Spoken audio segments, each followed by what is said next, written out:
SPS TV takes us live. After a 5-second pause, I will call us to order.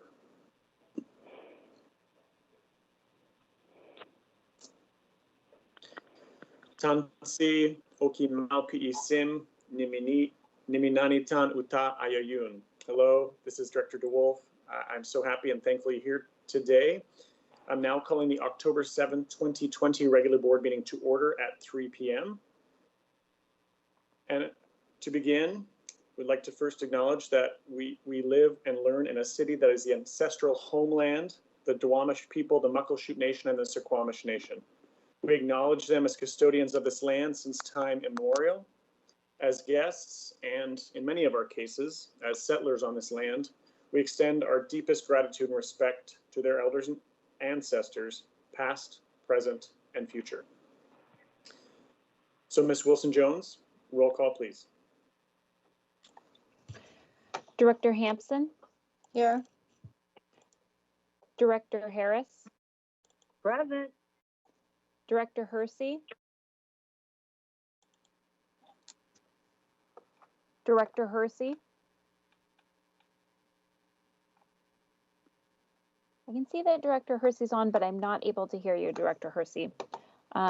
Director Mack? Here. Director Rankin? Here. Director Rivera-Smith? Present. And Director Hersey, are you there? Y'all hear me now? Yes. Great. And Director DeWolf? Present. Thank you, Ms. Wilson-Jones. Superintendent Junot is also joining us for today's meeting, and additional staff will be briefing the board as we move through today's agenda. This meeting is being held remotely per the governor's proclamation prohibiting meetings such as this one from being held in person. And the public is being provided remote access today by phone and through SPS TV by broadcast and streaming on YouTube. To facilitate this meeting, I will ask all participants to ensure you are muted when you're not speaking. Staff may be muting participants to address feedback and ensure we can hear from directors and staff. So with that, I will now turn it over to Superintendent Junot for her comments. All right, thank you everybody, and thank you Director DeWolf. As I mentioned in my last superintendent comments at the last board meeting, this remote setting, while not ideal, does provide us a few opportunities to provide additional supports for students that are not confined to brick and mortar buildings. As you know from last time, Gail Morris and her team are working to support Native students across the district by opening the Sakatcheeb courses at Nathan Hale and Chief Sealth International High School to Native students in other schools. So that is an exciting offering. And now there's also more good news. We are going to provide a similar opportunity for African American and Black males through Kingmakers of Seattle Extended. This is an extension of the Kingmakers of Seattle program that's currently operating in 4 schools, Aki, Denny, Mercer, and Interagency. This virtual extension program will connect more of our Kings across the district with one another to share experiences, expose them to affirming curriculum in an intentional way that addresses stereotypes, deficit versus asset-based language about Black males, teach them their cultural identity and how to elevate their voices. We hope to launch a high school level and a middle school level for 7th and 8th grade Kingmakers extended opportunity by the start of 2nd quarter in early November. So stay tuned for more information and outreach in the next couple of weeks. That's an exciting opportunity for our students across the district. As we continue our efforts and partners, as we continue our efforts in partnership with Deal to expand Kingmakers into other schools, we hope to also expand to 2 additional high schools during the 21-22 school year. And our long-range goal for the Kingmakers program is to establish 25 programs in 25 schools by 2025. So this is a wonderful way to create access to many more Kings across our school system. And just really a big shout out and thank you to Dr. Williams and the staff in the Department of African American Male Achievement. Also, plans are in the works to offer a district-based Black Studies course by next semester. And so be sharing more information as that continues to get shaped and formed. In other good news, our school psychologists are conducting 30 to 40 in-person special education assessments every week. This is a huge lift, and I'm really thankful for their work. October also is Disability History Month, which started in 2008 to bring awareness and understanding of people with disabilities and disability history. And I know Dr. Pedroza and her team are co-sponsoring events with the Special Education PTSA this month. And so thank you, Dr. Pedroza and special education staff, for all that you do to support our students receiving special education services. October is also Principal Appreciation Month. While the transition to remote learning has been difficult on everyone, our school leaders have shouldered a great deal of that lift. They've worked tirelessly over the summer to successfully launch the school year, distributing tech, tracking down students and families who are not connected, partnering with homeless shelters, community centers, and other organizations to support the families with their personal needs. School leaders were also charged with supporting and growing staff in amazing ways, including in their use of technology as an instructional tool, supporting students with their social emotional needs during this dual pandemic, and promoting a pro-Black agenda in alignment with Seattle Excellence. And so just really happy Principal Month to all our school leaders across the district, and thank you, school leaders, for all that you do to center and support our students and their families. I know that we all appreciate you. You've also received some updates about our customer service tool called Let's Talk. It's been really helpful to several of our departments that were early adopters, and we have become better with focused responses as a result. We're now launching Let's Talk at the enterprise level, meaning that multiple departments have customer service landing pages organized by topics. This will help us get information to our constituents during this time of remote learning. This is a year-long project that includes professional development on how to best use the tool and best practices in customer service. We're also launching Talking Points. Talking Points is a two-way translated texting solution for schools and classrooms. So if you text in English, it can get translated by the recipient in their language and come back in English. And so it'll really be helpful for making connections with families who need that. And earlier this week, we trained 70 school leaders. Next week, we'll start training classroom educators.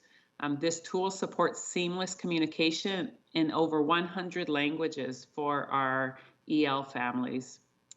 These two tools will help us continue to get better at serving our families. And I just really also want to give a shout out to our comms team for lifting these systems. As you all know, we're getting many questions about the return to in-person, in-building school. We are focused on refining and improving our remote learning model, and we don't have any immediate plans to bring back students in a hybrid model. However, a number of students with IEPs will soon begin receiving in-person services. Remote and in-person special education evaluations are already underway. And we all know that the school board is the body that makes this determination of when we will return to in-person, in-building learning.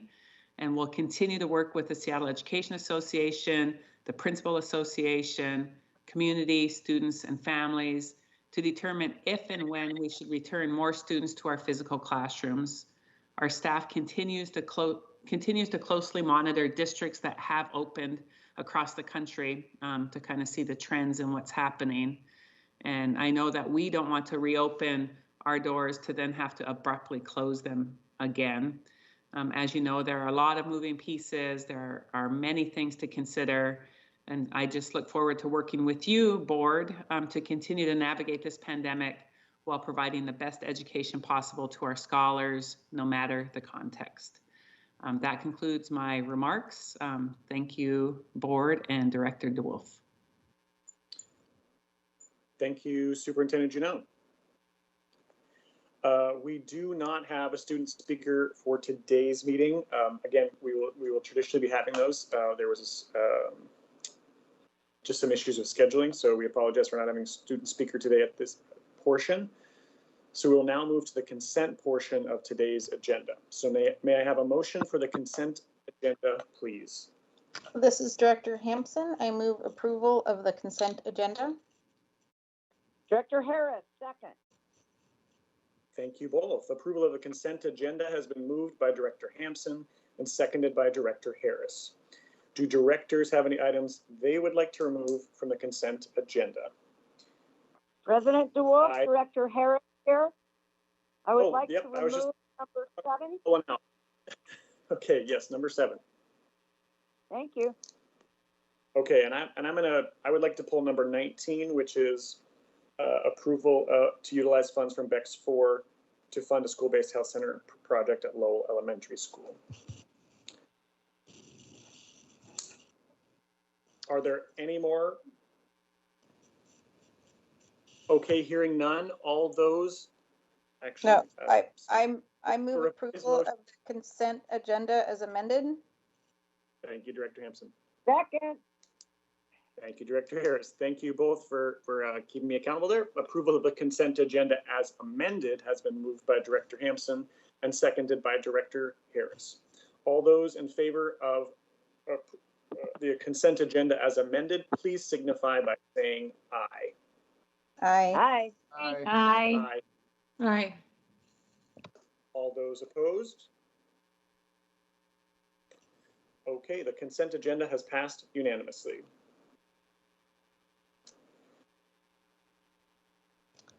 Given that,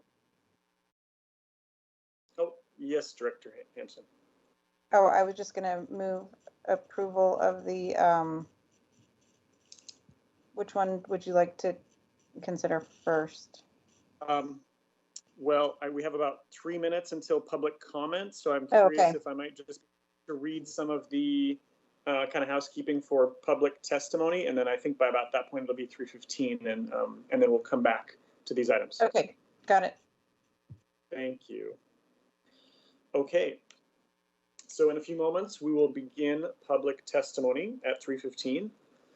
We will be taking public testimony by teleconference today, as stated on the agenda.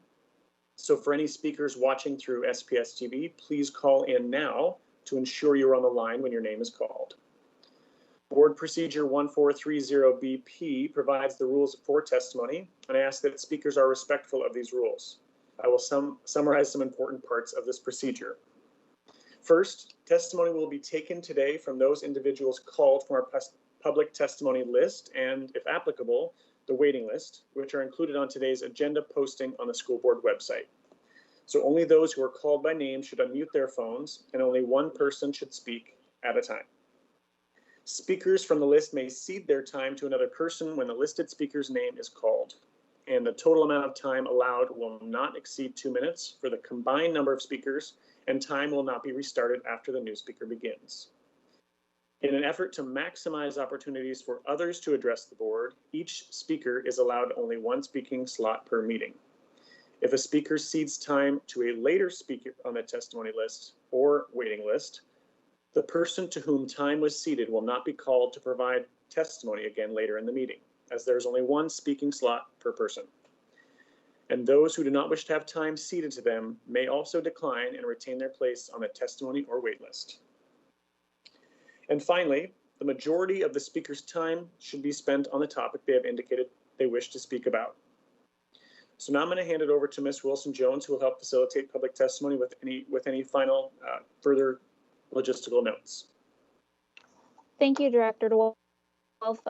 One quick note, speakers, please remain muted until your name is called to provide testimony. When your name is called, please be sure you have unmuted on the device you are calling from, and also press *6 to unmute yourself on the conference call line.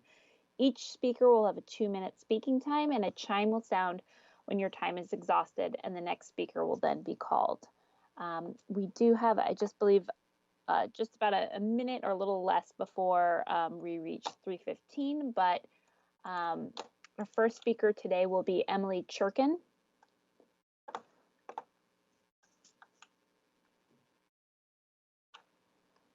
So Emily, if you're on the line, if you want to work on getting unmuted by pressing *6.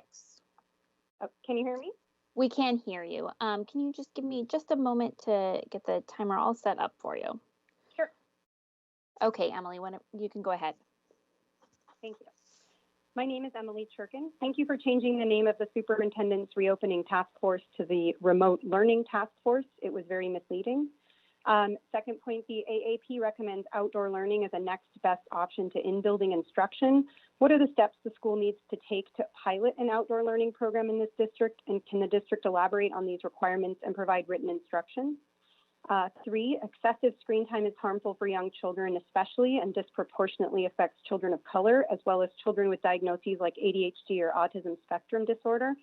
The amount of time spent online for remote learning seems to vary wildly from school to school in the district. Can the district disregard the state instructional hours requirement, which is not in line with the AAP's recommendations for screen time limits, especially for young children, and allow schools to recommend developmentally appropriate amounts of synchronous learning? 4, per the bar on remote learning, in what specific ways is the district prioritizing African American boys and teens? According to a recent Seattle Times article, their average Schoology login rates hover around 60%. I hear the district say they're prioritizing a plan that is grounded in racial equity, but I'm unclear on how specifically they intend to do that. Please elaborate. 5, the presentation from the reopening update work session on September 30th, page 8 has a sample document from Jane Addams Middle School, which states, be aware that everything you do or say on Schoology or Teams meetings is public record with your name associated with it. Is it true all students' remote learning experience is now public record? Is this legal? This is a serious use of student data. I cannot imagine my entire 7th grade year being part of a public record now searchable. How is the district ensuring student privacy and working to protect students with these future risks in mind? I will be emailing a handout with resources linked. Thank you for your time. Have a nice day. Next for testimony is Chris Jackins.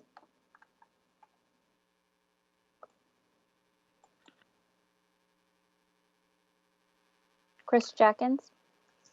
Hi, my name is Chris Jackins, Box 84063, Seattle 98124.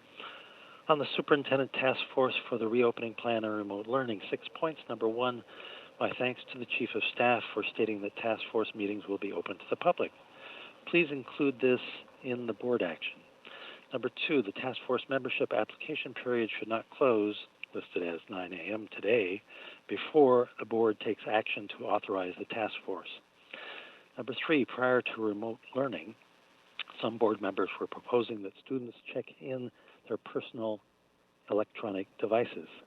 Number 4, last week's presentation on remote learning noted that now students are told that everything you do or say is public record. Number 5, such a lack of privacy was once unacceptable. It still should be unacceptable, coronavirus or not. Number 6, please hurry to implement alternatives and to distribute more physical textbooks. Media reports indicate that other nearby districts are implementing alternatives. On Policy 2015, please amend the policy to state that the school board must vote to approve the membership of the Instructional Materials Committee. On Hazel Wolf, the school is named for an environmentalist. A synthetic turf play field is wrong. Please vote no. On the ed specs for Kimball and the ed specs and value engineering report for Northgate, these projects need further review. Please vote no. A neighbor of Kimball noted concerns to mention to you, including fears of pile driving, as previous work caused plaster to fall in her house. Thank you.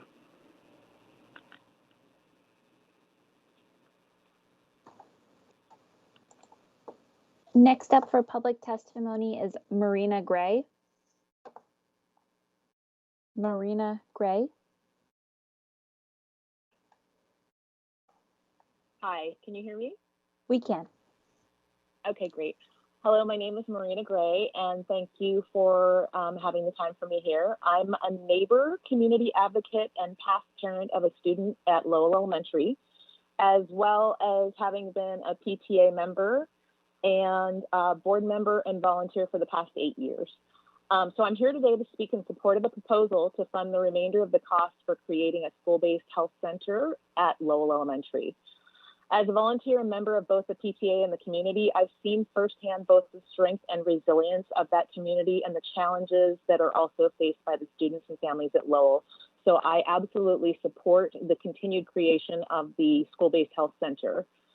Because of our community includes many students who are transitional homeless or for families that are experiencing trauma, as well as the fact that we serve many students who have medically fragile conditions, it's really important that our students and their families have health care and services support, especially when consistent access to health care or consistent support is challenging due to not having housing security.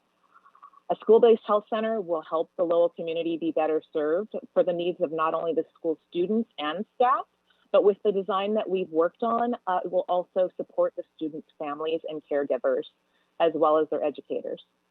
The Capitol Hill Eco District is working in partnership with us, along with Odessa Brown's Clinic and Country Doctor Community Health Center, to make this a reality at Lowell. And I would ask for your support to vote on this today. We know that students do better when they and their caregivers have robust support systems. Helping the students isn't always enough if you don't help the entire system and ensure that everybody is working together. And if our families are in trauma, we need to support them. How we show up for our most vulnerable community members is a real indicator of who we are as humans in our society. And I think that we really need to show up for our Lowell community at this moment. I think they've been neglected for far too long. And I feel like at this moment of reckoning, while we're watching the lack of social infrastructure impact so many families and more disproportionately those in communities like Lowell, I would love a vote yes to support the $15,000 to complete the clinic today. Thank you. Thank you. Next for public testimony is Manuela Sly. Manuela Sly. Hello, good afternoon, everyone. My name is Manuela Sly. I'm the president of Seattle Council PTSA and a mother of 4 children. I want to give my testimony about the board oversight, specifically the amendment to policy 1010 and 1240. Our community support the efforts to ensure that our elected officials make informed decisions impacting our students. We identified the importance of collaboration between the school district, the school board, and community as crucial for the benefit of our students. So we ask, number one, that the school board takes in consideration the feedback provided by community when making decisions that impact us.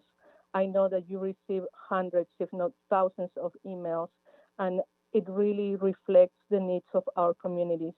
We are in high need for many things. I don't have enough time in these 2 minutes to describe them all. But we know the trends, we know the patterns, and we definitely know the communities that are being affected the most during this pandemic, during this double pandemic. The other thing, number 2, would be the Seattle Public Schools must make the commitment to provide the board with the proper research, support, information in a timely manner so the school board members can make the best decisions for our students. I have witnessed a lot of times where our school board members have questions that many times go unanswered. And this directly impacts our communities. As a leader of our students and families, I demand that you do collaborate with each other for the benefit of our students. Especially now, I'm going to talk for the last few seconds about Concord Elementary School. It has been very difficult to see that community suffer for so long and struggle so much.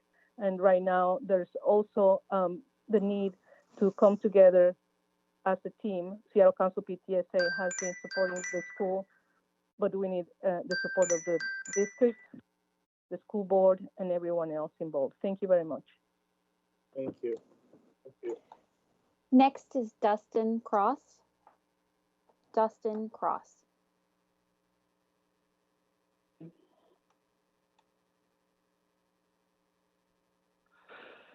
Yes, I'm here to urge the board to fund the remainder of the cost of the school-based health clinic for Lowell.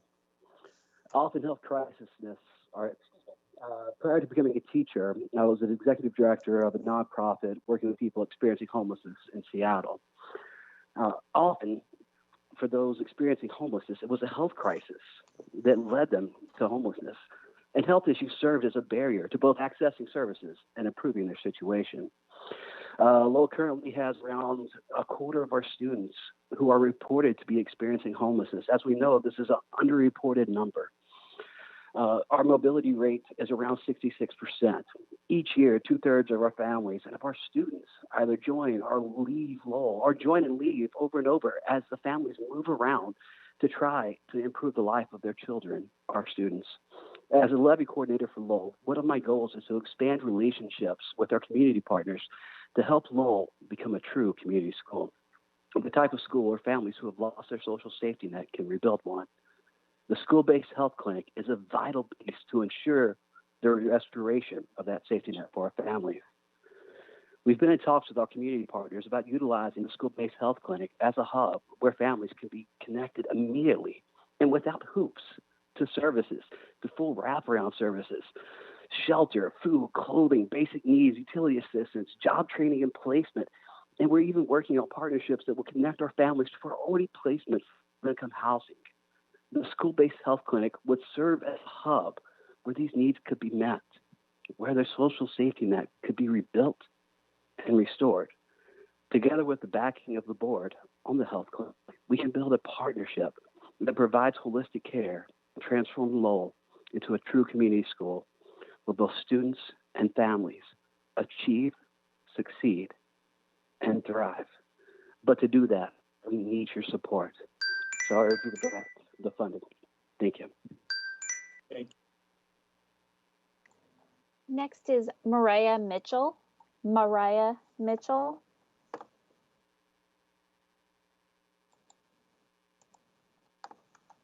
Mariah, if you're on the line, you'll need to press *6 to unmute.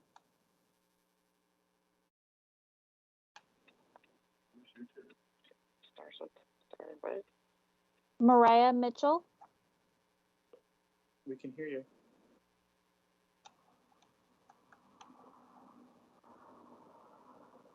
Mariah, if you're on the line, you need to press *6 to unmute. Hello? We can hear you. Okay, thank you. I was trying to get on there. So I'm a parent of a 7-year-old in second grade at Lowell Elementary, and I'm calling in today to advocate for the funding, the $314,000, I believe I heard, for the health clinic. And the point I'd like to make is that outside agencies require immunizations for us parents and vaccines sometimes against our wishes.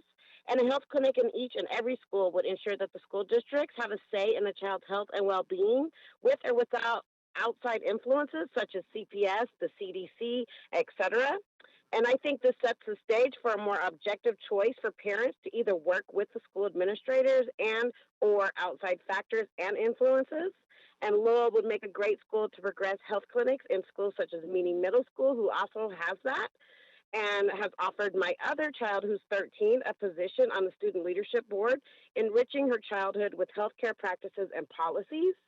And on behalf of Lowell, I would just like to say that is the elementary school that my grandfather went to, and now his great-granddaughter is going to. And this is a major step in progressing the future of our children's health and their well-being. Thank you. Thank you. Next is Brian Terry. Brian Terry. Good evening. In our school today, a white student is many times more likely than a black student to be identified as highly capable.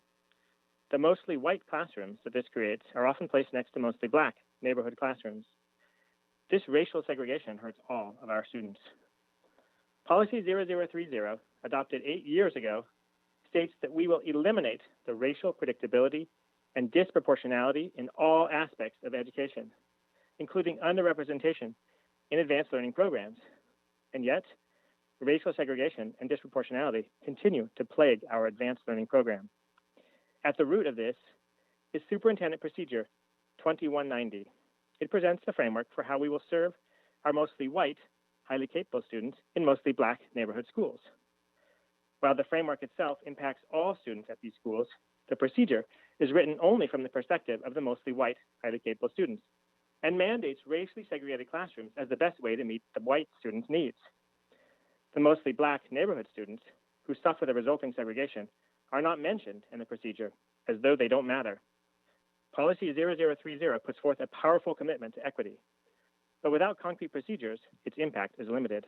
Please demand that the district create superintendent procedures to go along with policy 0030 and the upcoming 0040 to present a clear plan for how we will identify and address the many forms of racism that hurt our students every day. Thank you.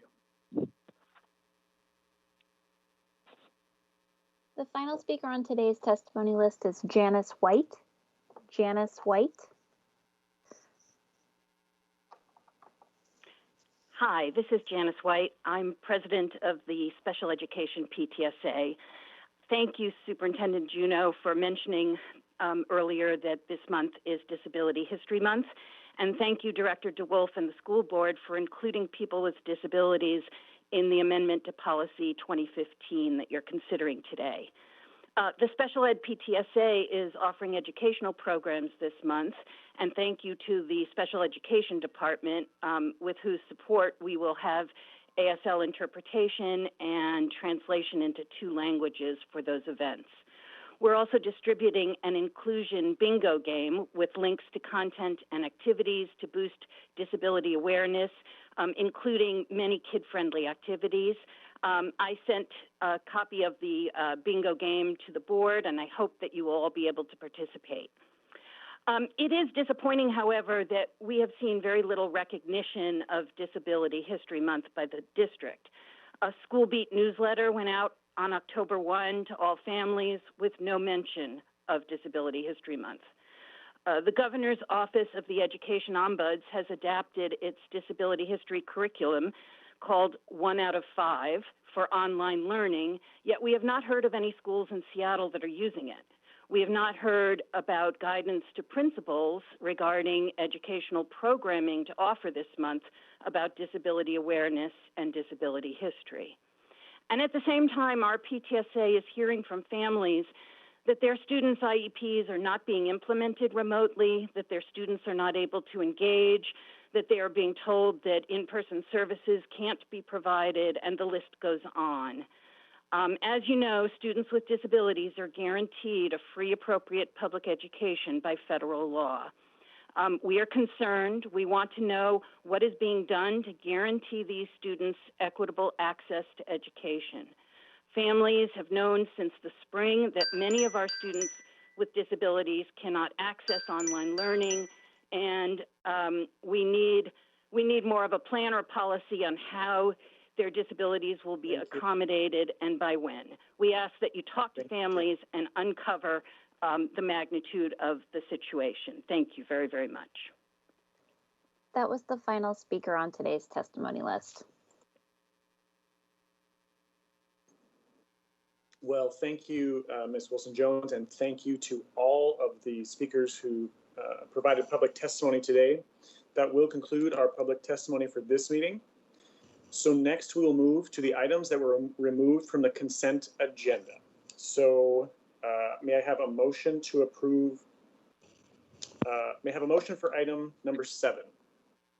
This is Director Hampson. I move that the school board approve each school within the district as having a school improvement plan that is data-driven, promotes a positive impact on student learning, and includes a continuous improvement process pursuant to WAC 180, Washington Administrative Code 180-16-220. Second the motion. Thank you, Director Hampson, for the motion, and for your second, Director Harris. Director Harris, as the director who made the recommendation to remove this item, I'll ask you to share final comments, questions, concerns before we move to other directors in the vote. Continuous improvement plans have been concerning for many, many years. A great deal of progress has been made. However, in the bar, it talks about these plans being updated by November 1st. I cannot, in good conscience, and with my fiduciary duties, vote for something that hasn't occurred yet.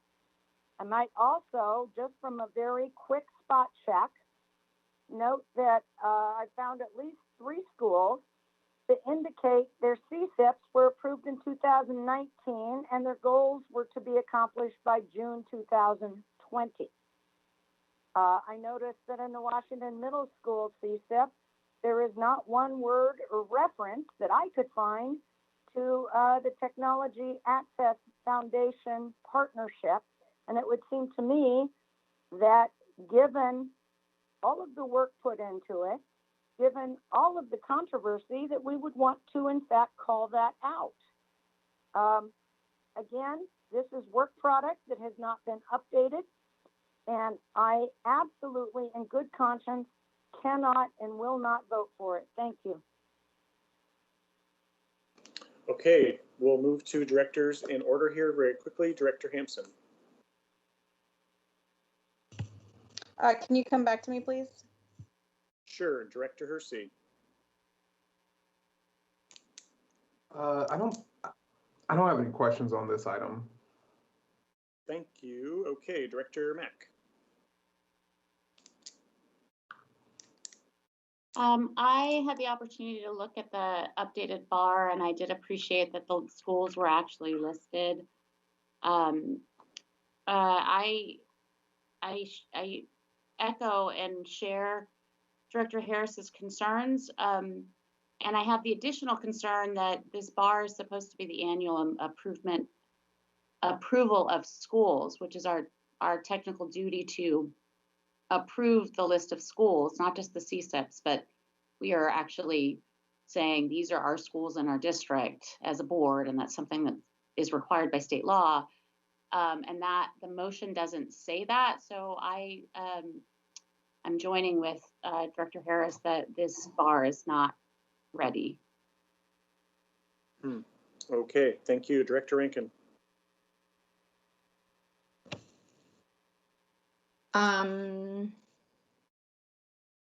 I know I don't have any other questions other than, I mean, this came through CNI and for introduction at the last meeting, and nothing new has come up for me. Okay, thank you. Director Vera-Smith.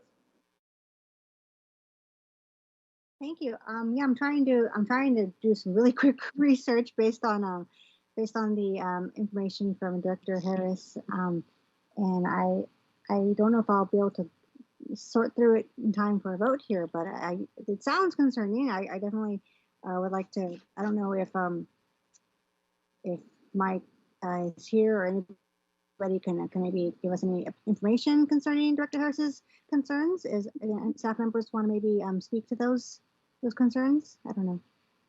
Otherwise, I don't have any other questions. Hi, Chief Jesse. Ms. White Jesse. Chief of Schools of Continuous Improvement. I would like to address the your question. I just need more information. So it's part of our annual process. Director Mack is correct in that it is about an annual process of approving the schools. That is the list of schools that we are submitting to OSPI in addition to their continuous school improvement plans that we have them. They are a ongoing, continuous, hence the name continuous school improvement plans. They're constantly evolving. This year is an exceptional year, so there's some additional things being that were performed over the last couple months. It's been quite another load on top of our school leaders and our BLTs to help transition to our remote learning plans. And so, they're going to be posted up on November 1. And so this is one of those opportunities, whether we get them up there or we delay that information for our families. And so, people are working as fast as they can and getting this information, but they get 3 checks over the course of the school year. And so there is, again, they're becoming live, ongoing pieces of documents as opposed to the stagnant, just annual, simple checklist progression. So that's some of the big pivots that we had. Thank you. Anything further, Director Vera-Smith? No, thank you, Wyeth. Yeah, do you know anything about TAF being included in Washington Middle Schools CSIP, or maybe was it in there and maybe Dr. Harris missed it, or is there a reason it might not be? I can look into that. I'm not intimate with every single line in there, but it would definitely be a part of that CSIP. All right. Well, thank you. No other questions. Thank you. And my, I appreciate elevating this, Director Harris. I don't see those same issues as you and Director Mack, so I'm certainly comfortable with moving forward this. So, Ms. Wilson-Jones, I have a roll call, please. President, excuse me, sir. President Yep, DeWolf, I have a question. Harris, yes, Please. hear you. You can go. Thank you. I'm wondering if a motion to amend to have this come up after November 1st is appropriate. Is Chief Narver on the line, please? I am on the line. Excuse me. Yes, Greg Narver, Chief Legal Counsel. The motion you would be bringing would be, as we've done in the past, to defer consideration of this item to a time certain, to a future board meeting. It sounds like you would be moving for this to be reconsidered at a board meeting after November 1st. That is correct. Yep, so that would be the motion, would be for the board to take this item off of today's agenda and bring it back up for consideration at the first board meeting after November 1st, whatever that is. That would be the motion that, if it gets a second, would be under consideration by the board. I so move. And also, we did not circle back to Director Hampson.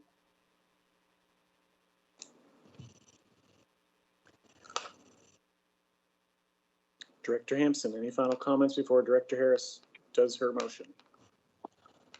I guess I'm just, so I do want to point out that we had this went through committee, and then it went through, we had it on the consent agenda, so I'm a little bit confused about, given that we had approved it for the consent agenda in executive committee, and then I'm just wanting to get, and then had it introed here.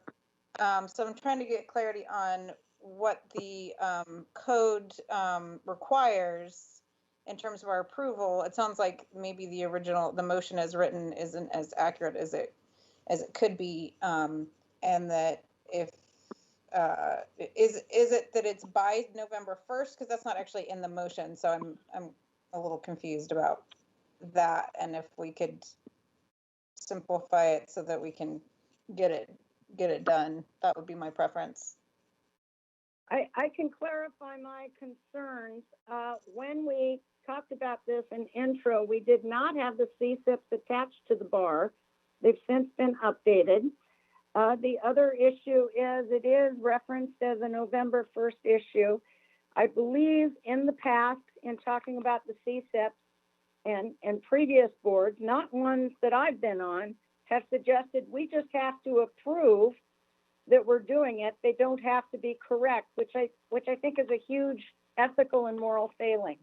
I'd like to see us clean up this work product, update it, and address this post November 1st. That's where my issues come in, Director Hampson. Director DeWolf, this is. I'll second the motion that Director Harris put on the table. Please pause, please. Chief Counsel Narver, if you could provide me clarity for Director Hampson, then I'll move to anybody that would like to make a motion. Yes, so the motion that Director Harris is offering is to postpone this to a time certain, and I see that the first scheduled board meeting after November 1st is Wednesday, November 4th. So the motion would be... Chief Counsel Narver, the question from Director Hampson was, does the WAC require a certain date? Oh, I apologize. I don't believe it does. I've got it up here. Give me 1 second, please.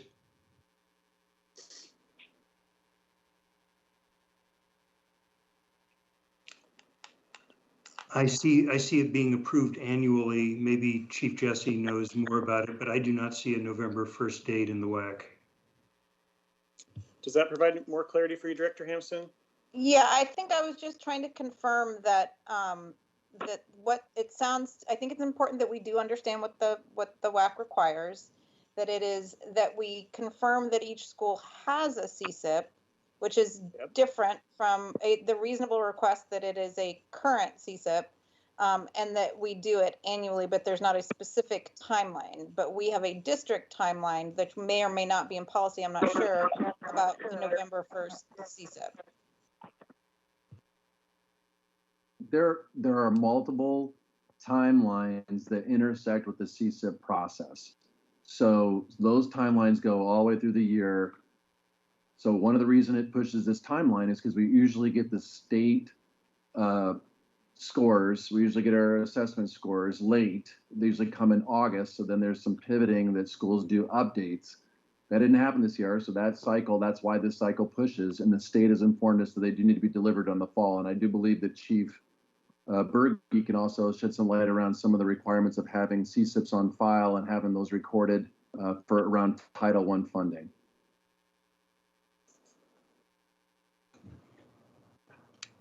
Director DeWolf, Chief, go ahead, please quickly.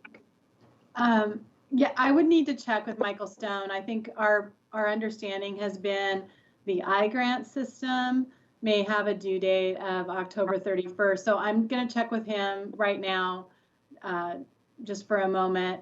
I think that I'll just say overarching for Seattle School District that the WAC and approving schools and the CSIPs have kind of become a conjoined process in Seattle, where other school districts may just, it's a different kind of situation where it's just the approval of schools. So let me check on that really quick. Thank you. So if any directors have a motion here, we can entertain that. Can I ask a question, President DeWolf, for clarification on my previous question? Certainly. Thank you. So my previous question was about the motion that was made. When I heard it read by Director Hampson, I didn't hear the words that we were doing the annual approval of schools. And that's it is in the one of my primary concerns. And so I'd like clarification if that motion language actually includes the appropriate annual approval of schools as Chief Berge just mentioned, or if it does not.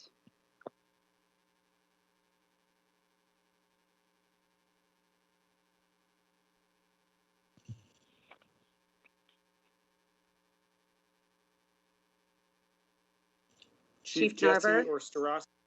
Yeah, sorry, this is Chief Counsel Greg Narver. The purpose statement in the bar does approve each school for the coming year and notes that's a requirement under the WAC.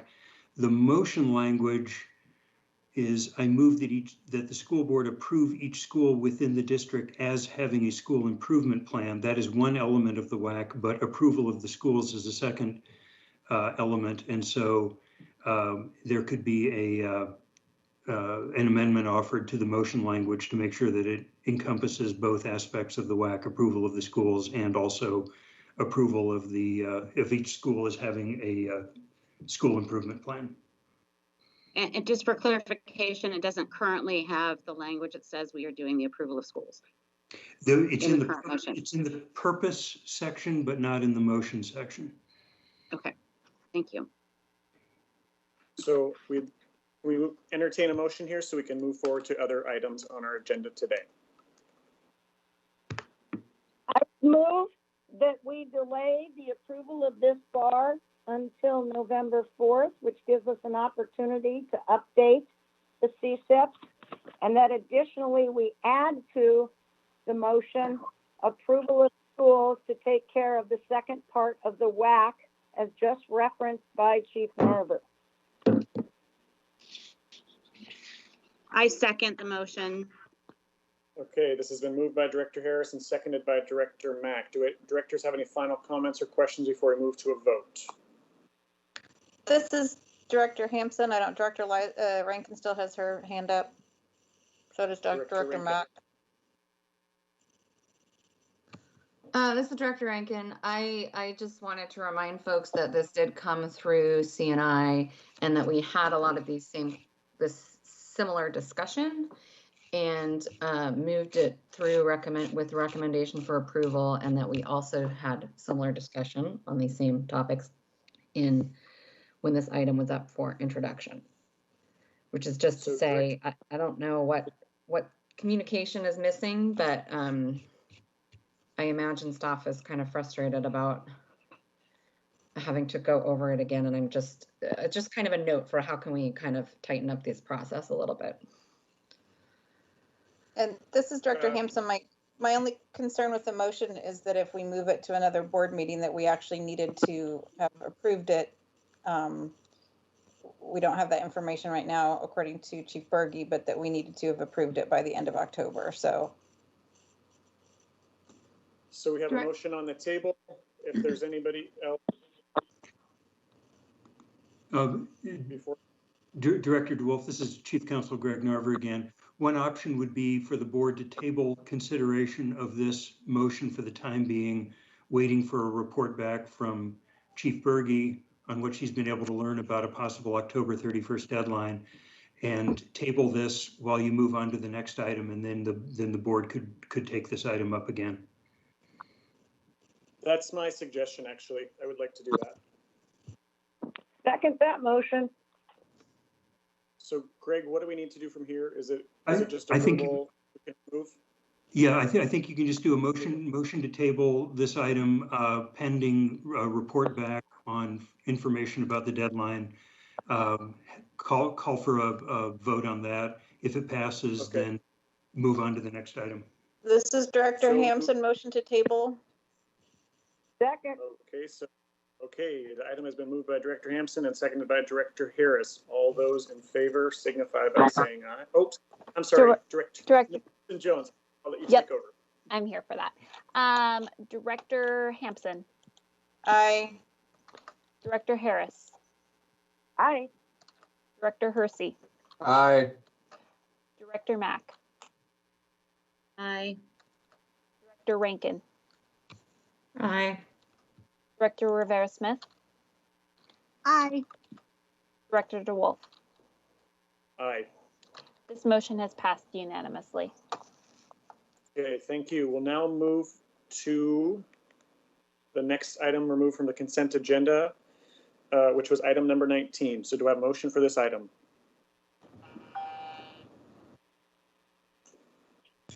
Yes, you will in just a moment. Sorry, it's 14, right? It's number 19. 19, we're still on the consent agenda. I move that the board authorize the superintendent to utilize $315,000 from the BEX 4 capital levy program placement budget to fund a school-based health center at Lowell Elementary School. Second the motion. Thank you, directors. Thank you, Director Hampson, for the motion, and thank you for seconding. Excuse me, Director Harris. As the director who removed this item, I'll just start quickly. I don't want to use too much of my privilege here, but I wanted to pull this item so we could hear from the school leader at Lowell. So I was hoping to kind of cede a couple of here to allow the principal at Lowell to share any final words before we move to a vote. Thank you so much, Director DeWolf. This is Sarah Talbot. I'm the principal at Lowell Elementary School, and we have a thriving, resilient group of families who are facing the eye of the storm in terms of the dual pandemics of racism and COVID-19.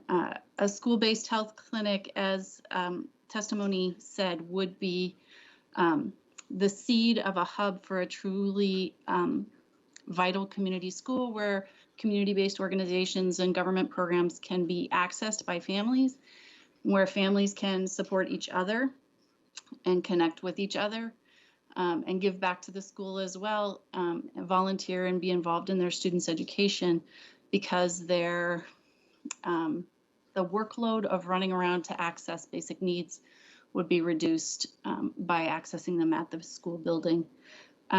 I'm so excited that we might have the opportunity to do this work at Lowell, and I think that it's the beginning of a truly exciting community school project where families do become really stable and really do thrive, and educators can focus on teaching and learning, and everyone can get their needs met. So thank you for considering, and I really encourage you to vote in favor of this agenda item. Thank you so much, Principal Talbot. I really appreciate you giving some of your time to us. I know you were very busy in trying to serve and support your students at Lowell. So thank you for joining us today. Thank you for your words. I'm going to turn it over to other directors for any final comments or questions, and then we'll move to the vote. Thank you. So Director Hampson. I thank you, Principal Talbot, for your dedication, commitment to all the good work that's happening at Lowell. And thank you for being willing to be here today to say a few words, and I'll be happily voting in support. Thank you. Director Harris. Couldn't be more pleased to see this happen, and I think Lowell has been an unappreciated gem for a great long time. This should help greatly, and I look forward to it. Thank you. Thank you. Director Hersey. Just undying gratitude for taking the time to be here and giving us that perspective. I think that community schools in general are an approach that I hope that we can explore, and really excited to see what this is going to do for the community at Lowell. No further questions, and I look forward to voting. Thank you. Director Mack. Yeah, thank you for providing additional time on the agenda to have the support, and the principal had the opportunity, and appreciate all of the community members that came out today, as well as the community partners that have worked behind the scenes to support this school and this community. We had a robust discussion in operations and recommended it for approval, and I'm also additionally ready to vote and support this. Thank you.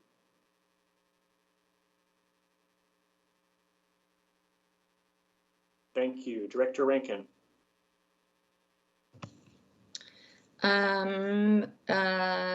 Go Dragons. And this is awesome. And thanks to everybody who advocated for this and is here today. And I don't have anything else to add that hasn't already been said. Thank you. Director Rivera-Smith. Likewise, I'm so happy that we can do this for the school and the community, and so ready to vote for it. Thank you. Okay, thank you. And I just want to make sure we do at least elevate the tremendous community effort, the parents, the families, the students, the educators, Principal Talbot, for your incredible work on this. I know it was a lot of organizing, and thank you to the partners that showed up in District 5, as Capitol Hill Housing, Kaiser. So thank you to all of them.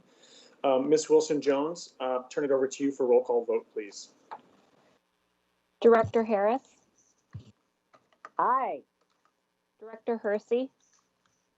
Aye. Director Mack. Aye. Director Rankin. Aye. Director Rivera-Smith. Aye. Director Hampson. Aye. Director DeWolf. Absolutely, yes. This motion has passed unanimously. Thank you, thank you, thank you. And congratulations, Principal Talbot and the Lowell School community. Thank you so much. With that, we will now move to the action items on today's agenda. As we move through the items today, I will also just want to remind you, I'll call first on committee chairs that pertain to those items. And then I'll call the remaining directors for questions and comments. So we will now move to action item number 1. This is approval to name the Daniel Bagley Elementary School primary wing, south first floor, in honor of Mrs. Barbara Stone. This came to the Operations Committee on September 10th for approval. May I have a motion for this item, please? This is Director Hampson. I move that the school board approve the naming of Daniel Bagley Elementary School's primary wing as the Barbara Stone primary wing. Second the motion. Thank you so much, directors. This item has been moved by Director Hampson and seconded by Director Harris. We'll now move to directors for any comments or questions for Chief Operations Officer Fred Podesta before we vote. So I'll begin with our Director Mack as our Operations Committee Chair. As we talked about in intro, this came through ops. We had robust discussion, recommended for approval. Like to be able to honor and support community members, and the community originated this process and desire. I welcome other comments from Mr. Podesta, if there are any at this time, or other community members that may be on hand to also speak. Thank you, Director Mack. This is Chief Operations Officer Podesta. I just wanted to echo that we did hear a lot from community. Principal Carla Holmes followed our procedure well to get community input to honor a woman who gave a 48-year career to Bagley and seems much beloved by the community. And we heard many good stories about the impact she had on students' lives.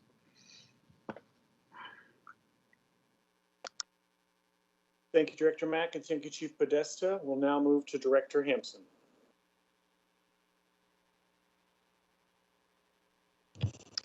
No questions, thank you. Director Harris. No questions. I'm thrilled about this. Thank you. Director Hersey. None from me, thank you. Director Rankin. No questions. As was noted in committee when we discussed this, it's nice to have something good to celebrate. Thank you. Director Rivera-Smith. Thank you. Yes, I'm definitely excited to honor this teacher. Ms. Stone sounds like one of those teachers you don't forget, and I'm glad that we can do this to just remember her always for future students as well. Thank you. Okay, and I have no questions at this time. So Ms. Wilson-Jones, roll call, please. Director Mack? Aye. Director Rankin? Aye. Director Rivera-Smith? Aye. Director Hampson? Aye. Director Harris? Aye. Hersey? Aye. Director DeWolf? Aye. This motion is passed unanimously. Thank you, directors, and congratulations, Daniel Bagley Elementary. Next, we will move to, of course, next we'll move to action item number 2. This is Superintendent Task Force for Remote Learning. This came to the Executive Committee on September 16th for consideration. May I have a motion for this item, please? This is Director Hampson. I move that the school board authorize the formation of the 2020 to 21 Remote Learning Task Force. Second the motion. Thank you, directors. This item has been moved by Director Hampson and seconded by Director Harris. This item has been updated since introduction. And Chief of Staff Sherry Cox, could you please brief us on that update? And then I'll move to directors for comments and questions before the vote. Yes, thank you, President DeWolf, and good afternoon, Director Sherry Cox, Chief of Staff. I just want to call out a few of the changes that were made based on director feedback at our last legislative board meeting. First, I want to note that the changes in the bar are around the name of the task force. The original name, Reopening Plan and Remote Learning Model, came from the substitute resolution 2020/21-4. However, we've realized that this name is misleading, and we are proposing that the name be changed to 2020-21 Remote Learning Task Force. This name more accurately reflects the charge of the task force, which is to monitor progress, implementation, and efficacy of the reopening plan and remote learning model. So thank you, Directors DeWolf and Director Hampson, for bringing this idea forward. Directors also expressed concerns around the dollars being spent in this task force work. On top of the consultant who is helping support this work, I'd like to add that there will be additional cost to this task force for interpreters. I want to give a huge shout out to Marcel Hauser and Antoinette Harrison, who have done an amazing job with outreach to community, that we have a record-setting 515 applicants And we know that based on a scan of these applicants, we will definitely be needing interpreters at these meetings. The other changes based on director feedback are in the charter. On page 1, I believe it was Director Wolf's suggestion. It now reads that throughout the 2020-21 school year, the task force will make recommendations to the superintendent and board leadership in the Curriculum and Instruction Policy Committee on a quarterly basis. So that change was made. And also per director feedback on page 3 of the charter now reads, stakeholder engagement will include internal and external partners such as Seattle Public Schools Information Technology Advisory Committee, the Health and Safety Work Group outlined in the SEA-SPS MOU, and community-based affinity groups. And then I want to also acknowledge one thing that I missed in the last one. Many of you noted the lack of board director participation in this charter. However, my team is much wiser than I am, and this information is actually already in the charter on page 7 if you want to see what it calls out director participation in that section. So this concludes the changes since our last meeting, and I'm happy to take any questions. Thank you, Director DeWolf. Thank you. Okay, we'll move to directors for questions and comments. As the executive committee chair, I'll just be brief. Thank you for these updates and for more clarity. I will pass it over to Director Hampson for questions and comments at this time. Hi, thank you. I don't know. I do want to say that having met with Zithri, Antoinette, and Marcel, had my first meeting with them, and I believe Director Rivera-Smith was really fantastic, and so I'm looking forward to the work that they're going to do. And there were some things that they said that I wish were captured here. It's too late for that now, but I hope that we'll start to see some of that work coming forward. And I think just related to the only question I have is related to the reporting back and whether or not that needs to be something that is done more frequently than quarterly. And the reason I say that is just because of the time frame that we're in, where we're needing to make changes and updates so frequently. So I think that's my primary question, is whether that's a possibility or at all logical to report back to board and superintendent monthly rather than quarterly. Thank you, Director Hampson. That's a great question, and I think the answer is yes, probably. It depends on what types of data we'll be looking to capture, but we're certainly happy and we'll be taking minutes per board policy for task force and superintendent procedure around task forces. That there will be minutes posted at the end of each of the meetings. And so the work is very public, and happy to work with my team and present information as frequently as we have new information to share with folks. Okay, yeah, if it's as rich as I think it's going to be, and as that initial conversation was, I think it will be of great benefit for everyone to be sharing in that, and particularly if there are specific conclusions that the task force is coming to on a regular basis, that our families and our students in particular deserve the benefit of those updates as we are in the middle of this. So I would appreciate that consideration. Thank you. Yeah, of course. Thank you, Director Hampson. And I just want to be really clear here, a formal request to the superintendent and SPS on the record here. Please provide minutes immediately after they're done from those meetings to the board. Thank you. Director Harris. Thank you for that request, Director. President DeWolf. I have two questions. One, we changed the name.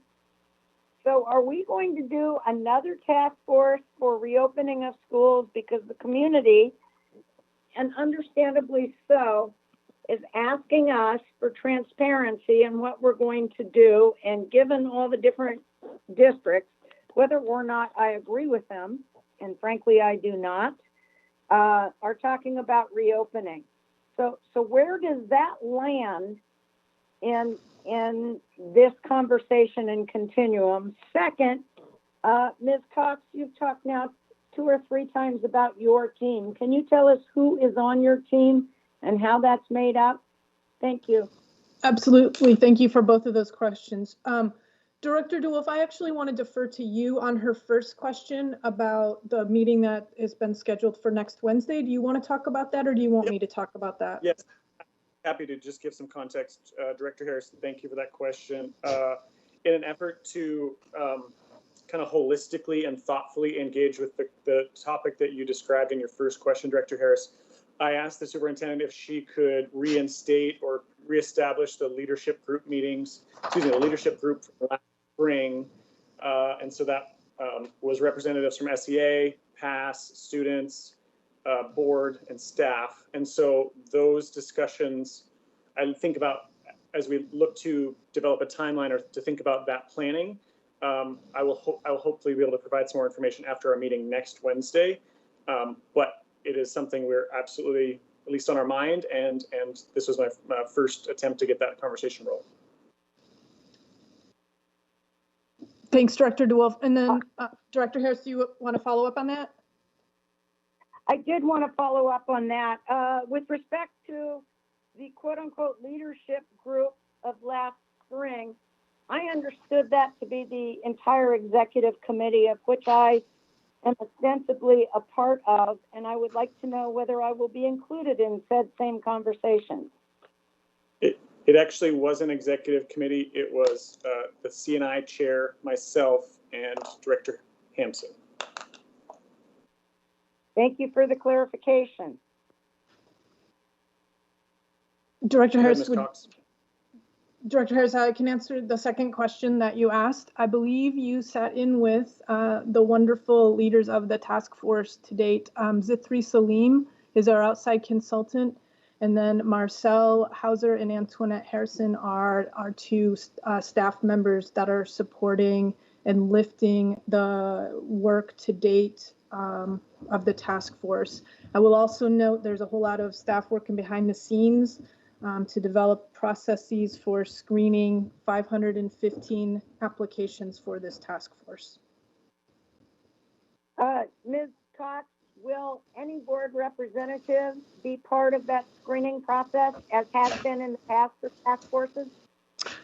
That's a great question, Director Harrison, because we don't actually have the full procedure laid out how we're going to screen it. And I know that Marcel and Antoinette are on this call now and heard your question, and we can certainly work with either President DeWolf if he'd like us to work with him, or with Director Rankin to bring a board director who wants to screen 515 applicants with us. 2 comments. One, I would like to see a board director on the screening committee. I think it's hugely important. I think when we had a board director on the strat plan, which was not originally envisioned, we brought better communication to the table.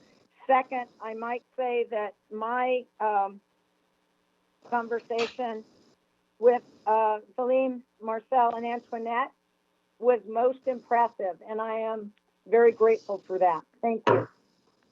You're very welcome, Director Harris. Thank you for saying that.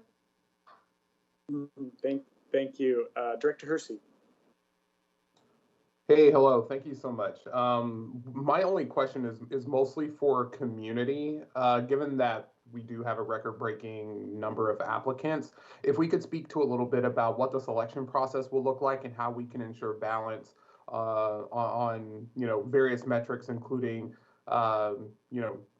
place where you live in the city, race, gender, that type of thing.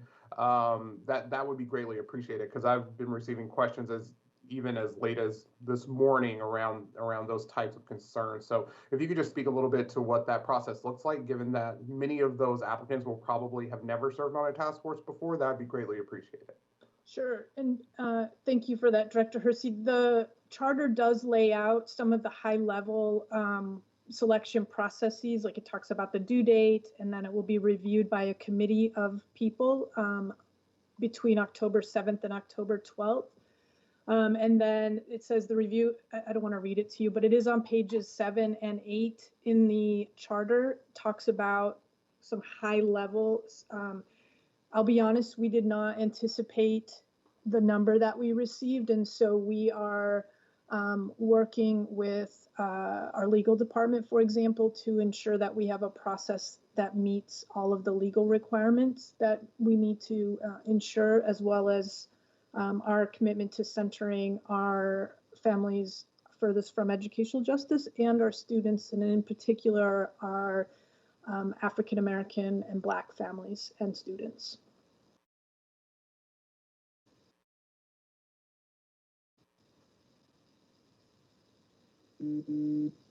Director Hersey, any follow-up? No, thank you. And Director Hersey, I'm committed to, if there are some specific and changes to the selection process, we will get that up on our task force website as well. Great, thanks for that. You're welcome. Okay, thank you. Director Mack. I appreciate the editing of the title, but I'm a little confused, and also wonder whether or not there may be confusion in the community and of the people that applied, that the charter is focused on remote schooling, not reopening. And I would suspect or question that perhaps folks, when they heard the title and the application request went out, were hearing being on the reopening task force, and that they may believe that they were going to be a part of a process of determining whether or not we would be reopening in some form or fashion this year. So I have some question and concern about that change midstream for this task force.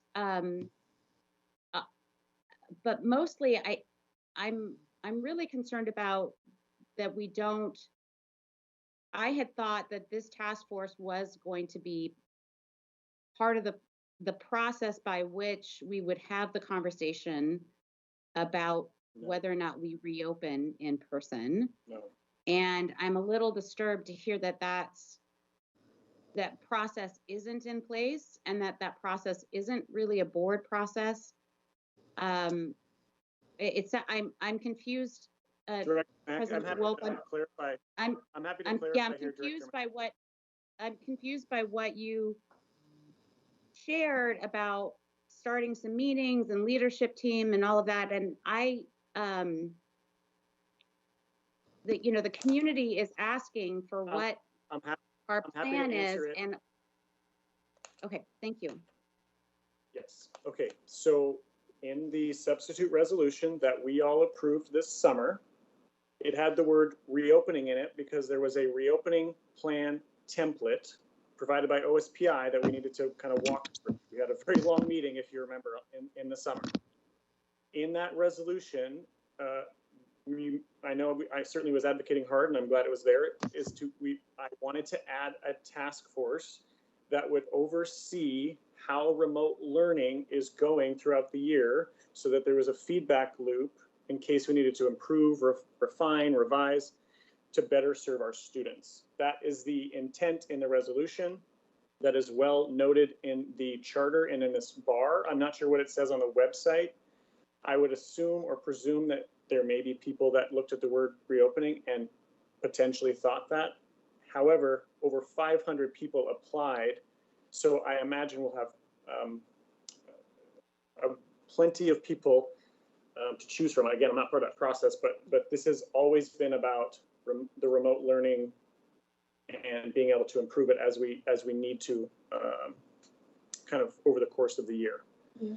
So that at least has been very clear in what we approved in the resolution and in this charter. Yeah, thank you, Director DeWolf. Director Mack, today I met with Antoinette and Marcel, who are the CAI department wanted me to let you know they're on loan from them. They actually are not hired by me. I had this very conversation with them that I am positive that there are some of those 515 people who believe that they are looking at how we reopen our schools safely sometime this school year. And so we've asked them, or I asked them today, that once we land on who potentially could be our task force members, that we circle back to them and we ask that very question to ensure that they have taken the time to read carefully through the charter, to ensure that they know exactly what it is that they have signed up to do. Not, we don't want to mislead folks, and we don't want them to start the work on the task force and then decide that this wasn't what they signed up for and quit, because that's not going to be helpful to anybody. And so we have a plan in place to mitigate the chances that we'll get somebody on the task force who is confused about the reason they're on the task force. Okay, but I appreciate all of that, and thank you, President DeWolf, for expressing what the author's intent with the language was there. But I'll admit to you that my understanding in reading that did not hear that intent. My understanding of the intent behind this was that the task force would be both the dual purpose of the reopening plan and remote learning. That's how I read it. So whether or not the intent was there, I would have to let you know that I didn't personally understand that to be the case. I don't have a problem with this task force being focused on the remote learning and supporting a task force around that nature. I think this is a very worthwhile and important effort to go forward. What I do have concerns about is that we do not have a board process or a district process at this point to discuss whether or not we're going to reopen. And to have those deliberations, I would share President Harris's perspective that I don't see that being something we can do in the very near future. And there's lots of different things to talk about there, but we do need to be having that conversation as a board and a district about when we're going to make decisions, if we're going to make decisions, and how we're going to make them. And not having a process in place has me concerned. So I guess I would request to you as a president that if you're starting a process, that it would be really helpful to your fellow board members as well as the community to express what that process is, what that conversation is, because folks are wondering, what are we doing? Or when are we doing it? What's going on? So I would just really strongly appreciate that information needs to come out soon and that process needs to get determined. Thank you. Happy to clarify here, and I want to be very transparent about my personal opinion, and particularly in the conversations I'm having in community. Reopening is not as urgent for many in our community, so I want to just at least personally say that from my perspective, that is not the way that a lot of the folks in my community, particularly the family students furthest from educational justice, are saying they need us to focus on reopening today. In addition, I wanted to make sure that anything that we did as a district was not from singularly the board or singularly the district or singularly the unions. So I asked for a first meeting to get folks that represent those stakeholders to come together to talk about what's our process, what's our timeline, and how do we engage our different constituencies, whether it's the board, the staff, SEA, past students in the process. So it is starting in earnest. I'll have updates after next week. Nothing has happened. Just trying to set the stage so that none of the actors that are part of ensuring the success of our district, whether it's labor, students, families, the board, or the district, that we're all kind of moving in concert together and being more collaborative. That was my hope for that meeting. I also just want to say I did not interpret the resolution or the charter to say what you interpreted as. So I think we'll just have to leave that up to interpretation. But that work, will be forthcoming. Anything else before we move to Director Rankin? No, that's fine. Thank you. Thank you. Director Rankin. No, I think that it's helpful to change the name, and I'm sure that of those 515 applicants, there are folks who applied thinking that they were planning in-person learning. So I think Chief Cox, what you mentioned about putting a process in place to make sure that communication with the folks who had applied was clear so that they understand, they have the expectations that they need to have to do the work, would be good.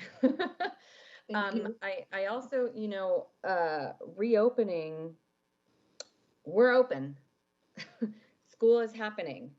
It's not happening in our buildings, except for very eminent in-person special education services, but we're open. And that, the substitute resolution from OSPI was about opening in fall. And we opened in fall in a remote model. That's what we did. That's what we all approved. And then, so this, the remote, just to reiterate, the remote learning task force, I think is super important, not only for what's happening, right now and how we want to see how things are going, but also knowing that whatever back to normal might mean when this current health crisis, hopefully goes away at some point. I don't think we will ever be returning to school in the way in which we knew it before. There's so many students and so many families for whom it didn't serve. It didn't work. And so whatever analysis or data collection or learning is done through this task force, I think is going to be critical for us now and also into the future as we, think about what's working for our kids and our families and our teachers, and how can we build a better normal. I want to, I guess, second the suggestions that we have a report that's more than quarterly. I think that would be really helpful for us to kind of see trends, either negative or positive, to understand if there's, quick policy corrections that need to be made, or something unanticipated, or something that's going really great somewhere that needs to be expanded. More than quarterly, I agree, is definitely helpful. Also concur with the suggestion or request to have at least one board member included in helping sift through all of those 515 applications. And I have other stuff I could say, but I'm going to keep it to myself right now because I don't want to get totally off topic for this item. Thank you, Director Rankin. Director Vera-Smith.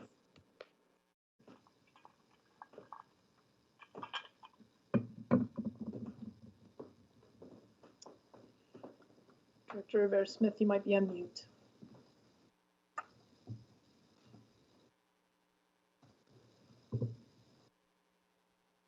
Hello, sorry, I had a million toggle tabs going on. Sorry about that. Anyway, thank you. I appreciate the name change. Definitely, it was very confusing for families, and in my communications, I was always sure to point out that it was not about reopening. Reopening equals remote learning. Reentry is what we should use for going back into in-person.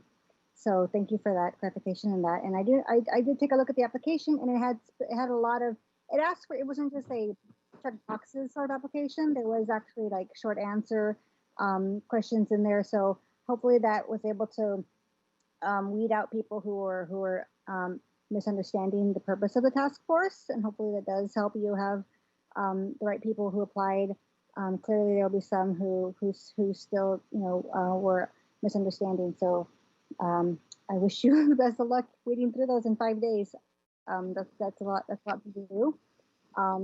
I happy to help. I don't know. I know you haven't decided to have a board member on that, but I'll just raise my hand there in case you need somebody to do that. But thank you so much for all the work on this task force. Very excited to get it started, and agree that more than the quarterly check-ins would be great. Having the minutes when they come out from the meetings would be wonderful, so that we can easily track what's going on with the task force. And other than that, no other questions. Thank you. Thanks, Director Vera-Smith. And I see Director Hampson has her hand raised before we move to the vote.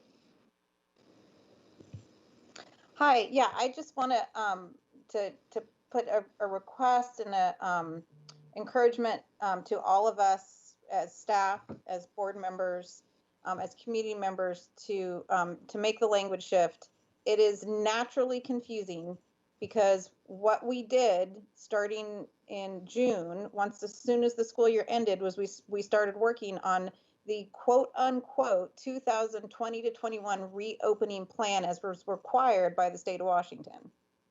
So that was the legal language that we were given, and it's absolutely the meeting was called the reopening, fall 2020 reopening. The BAR was, the board action report was to adopt a reopening plan. So therefore the substitute resolution referred to not necessarily, that clarified what that meant to the extent that it was remote or in person, right? But that's a subcategory of the reopening. We are open for business and providing education in a remote capacity to the extent that we are, right? I won't go into clarification about that, but it's, I think for the sake of our constituents and our public, it is really important that we get clear on that, and that the reopening was getting into providing education in some way, and that this task force was really about what ended up being primarily the remote delivery specifically, and making sure that we were making good on our promises as adopted in that resolution around the remote learning. So whether that extends to other areas, I'm not sure in terms of the charter, but I think that there are aspects of the reopening plan resolution that I would assume that would be that task force would also be accountable for.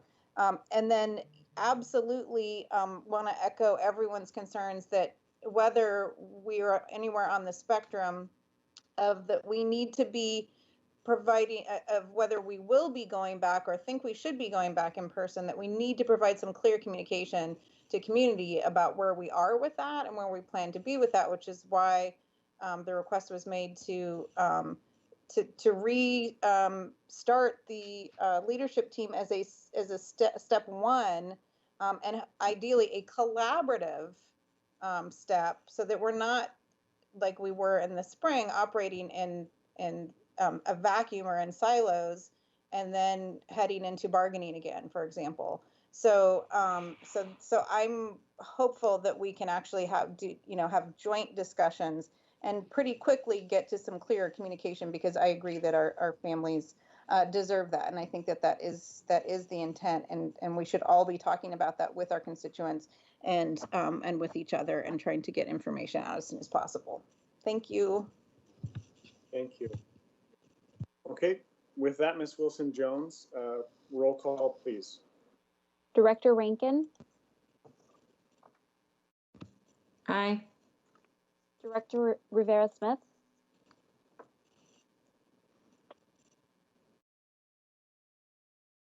Director Rivera-Smith? Aye. My God. Can you repeat that one more time, please? Oh, no, my mute button sucks. Aye. Director Hampson? Aye. Director Harris? Aye. Director Hersey? Aye. Aye. Director DeWolf? Aye. Aye. This motion has passed unanimously. Thank you, Ms. Wilson-Jones. All right, now we will move to action item number 3. This is amending policy numbers 1010, Board Oversight of Management, and 1240, Committees. This came to the Executive Committee on September 16th for approval. May I have a motion for this item, please? This is Director Hampson. I move the school board amend policy number 1010, Board Oversight of Management, and policy number 1240, Committees, as attached to the board action report. Second the motion.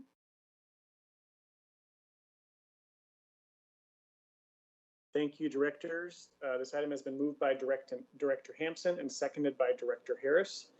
We will now move to directors for any final comments or questions before we move to the vote. And we'll begin alphabetically backwards with Director Rivera-Smith. Hi, thank you. Definitely a lot of work went into this. I feel like we've been talking about this one for a while, at least I know in the exec committee, and Ellie did so much work gathering board members' input on this. I couldn't have asked for more engagement with, at least I felt for myself and other board members, that it was being feedback collected of. And I don't think I have any questions at this point, but I'll let you know if circle back is needed. Thank you. Thank you. Director Rankin. No questions or comments at this time. Thank you. Director Mack. Hi, yes, I recognize that I may very well be in the minority here, and so my comments and concerns raised here not may or may not be shared by my fellow board members, but I have, having read through the policy and the strike-throughs on 1010 and the change in language in 1240, I am very much supportive of the intent behind making adjustments to create clarity, and I think that the end result of what is here doesn't meet that goal, and that it in fact reduces the board's oversight function in a number of ways. One, I have a couple page list of very specific policy points that cause me concern. One of the large ones is the removal of the work plans that are approved by each committee, that doesn't exist in the policy any longer. The oversight areas around technology and planning are struck, they're gone. The topic areas may be mentioned in the committees, but it's not, there's still some lack of clarity. There's lack of clarity around, from my perspective in ops, the word capital, and if we're talking about the capital fund or if we're talking about capital facilities.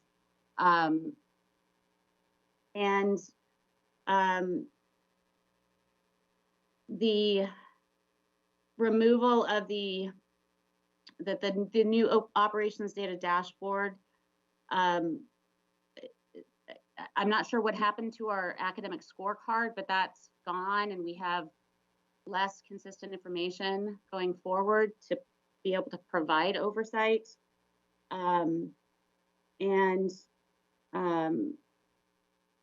The annual work plan for the board committees, I think is something that needs to be back in there. And I spoke with staff and raised some of my concerns, but I have so many, I can't just throw out amendments, but I cannot support this as it is. It's not a matter of only one thing. I think overall it hasn't met the goal of creating clarity. I think it has reduced clarity about how committee work gets done. I think it's also reduced the board's oversight functions by striking through a lot of the very specific things that were in there. And so with that, I can't support it. I thought about offering an amendment or a motion to table. And recognizing that I very well might be in the minority of having these concerns, I guess that's all I can say. Thank you. Director Hersey. I don't have any additional questions on this item. Director Harris.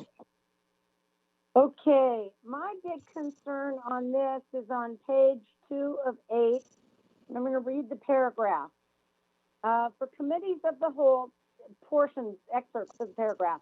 For committees of the whole, only the 3 members of the origin committee shall have the authority to vote on items unless the committee member is absent and another board member has been designated to vote under the rules of this policy. I have a question for Chief Narver. That's not how it's been done in the past, and I'm not always willing to stand on precedent, but if we have a committee of the whole, ought not the entire committee of the whole be voting, sir? Thank you, Director Harris. This is Chief Counsel Greg Narver. I've been with the district 1 year. I'm not in a great position to talk about how it's always been done. I did talk to staff and some of my colleagues in legal. My understanding from them is this is how committees of the whole have been handled by the district, at least for a while. Whether it was done differently in the past, I don't know. It's really up to the board how it wants to structure the voting around committee of the whole. I did talk to Director Mack about some of her concerns, and I can draw on my own experience when I worked in the U.S. House of Representatives. The handling of committee of the whole is very different there, but there's no requirement or no restriction on the ability of this board to structure it how they like. I believe the intent behind having only the members of the committee of origin vote is that those are the board directors who are most likely to have expertise or knowledge in the matter that their committee has jurisdiction over. And I believe that's why there's been the, at least in this version of the policy, restricting voting just to those members. It is really a board decision how you want to structure committee of the whole. It's not something that's governed by some external law. I agree this isn't the way everybody does it, but it's up to this board how they want to structure it. Well, under the no questions asked or stupid questions, I would push back and say that's not my recollection of committees of the whole in the past. Second, so this then would be a committee meeting, and they would recommend advancing a bar with for consideration, pass or do not pass. Is that correct? So that the rest of the board would have the opportunity to be on public record and be accountable. That's correct. This is a committee process. Is that correct? That's correct. It is. You are following committee process. We did this last fall for the TAF contract. We did an executive committee meeting of the whole. I believe that's the one time we've done it since I became chief legal counsel. And that's exactly what happened. All directors were present, participated in the discussion, but when it came time to decide whether or not to move it forward to the board, only the members of the, or perhaps it was CNI, but it was only the members of the Origin Committee who voted at that time. Yeah, that was in December, and that was with the. I'm sorry, please go ahead. Oh, sorry, Director Harris, I was just clarifying. That was in December, an executive committee of the whole. That was you, me, and Chandra on the TAF conversation, just as the last time. I just want to make sure that in terms of transparency and accountability for our public, for our families, for our students, that we have the opportunity to say our piece. That's my only concern, and it was confusing to me. Thank you. Thank you. Director Hampson.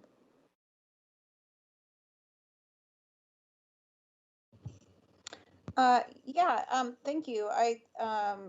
There has been a lot of work that has gone on with this, and in kind of in response to some of Director Mack's questions, I was wondering if some of those things aren't actually, while they're deleted and are stricken in some places, that they actually appear. They're just not. They appear in the at some point in the policy. They're just not. They're referenced rather than duplicated in terms of the requirements. So I guess I'm just not seeing that. As I read it, I'm sorry, were you asking for a sponsor? Because I was actually, there's a number of places where I searched and I did not find them again. So I could be incorrect, but there's like 2 pages on 1010 that don't show up again. And there are specific oversight areas that are called out. So that was that, maybe my reading is, maybe I'm missing something, but from my read, I'm concerned about language going missing.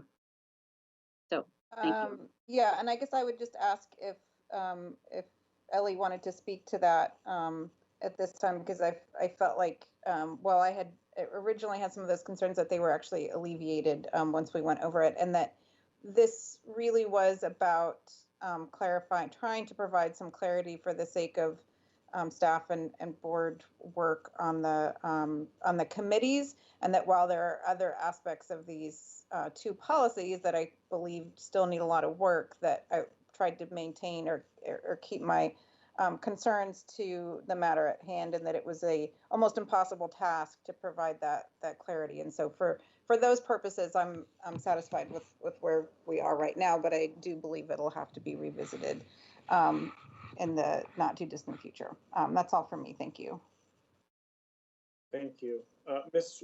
Wilson-Jones, I don't have any more comments. I know we spoke extensively in committees and over the summer in working with directors on any feedback or ideas. And so I want to just at least thank Directors Rankin and Director Mack for the work over the summer on this. But if Ms. Wilson-Jones, you wanted to provide any more clarity or anything here before we move to the vote.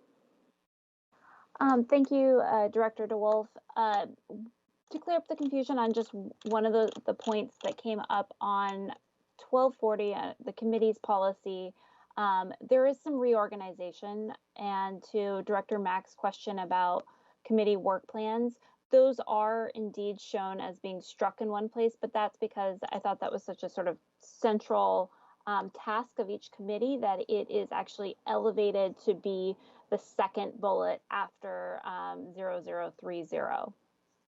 So that's one edit that shows up for each committees. Also did hear directors provided feedback that you wanted the language to be from 1010 to be kind of moved over to 1240 and consolidated, but also to be made leaner. So there is not a word-to-word transfer of the language that is in 1010, but we discussed the various topics that are covered there, and then worked over the last few months to assign those topic areas to the committee. So that's the way that information is transferred over.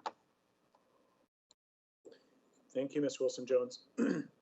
Again, I thank you for your work on this. I know we worked over the summer and really probably starting it at least over the spring as well. So I thank you for the work on this.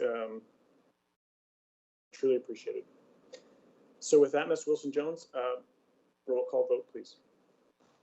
Director Rivera-Smith. Aye. Director Hampson. Aye.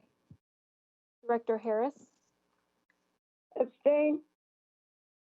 Director Hersey. Aye.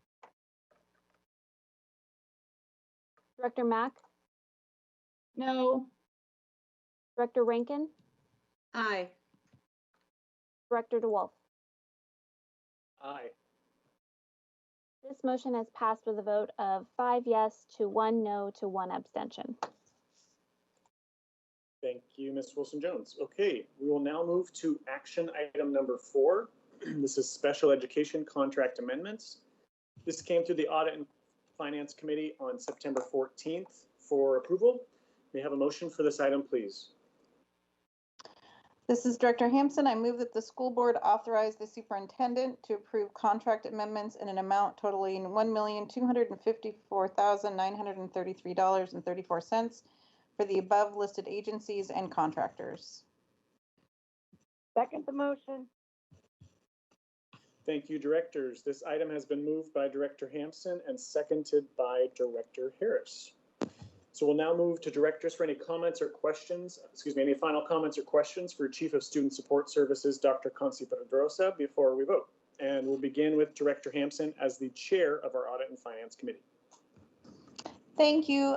Yes, as we discussed during our last board meeting and in Audit and Finance Committee, these are the costs associated with additional students that are receiving services at these facilities and these programs. And there is the potential for discussion and remedy to having to go back and get approval every time we have additional students by increasing the contingency amounts that are utilized by special education in these contracts.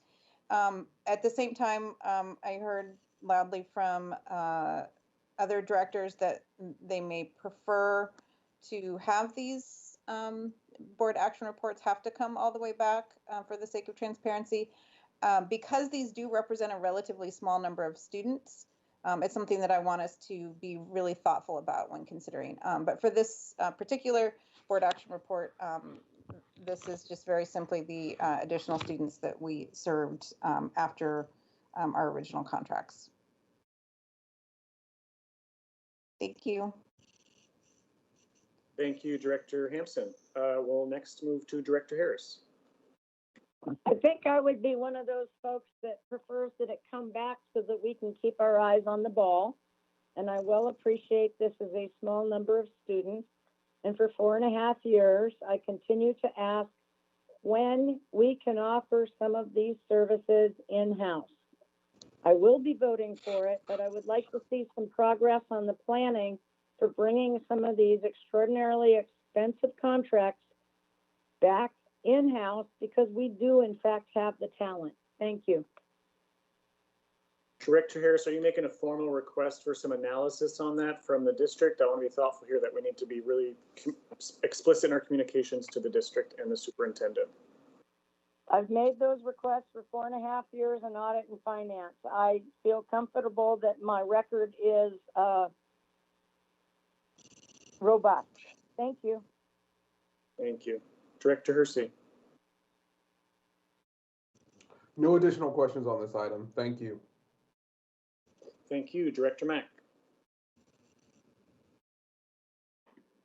I appreciate it coming back as a complete bar for clarity and transparency purposes, and I don't have any additional questions on the bar in front of us. Thank you.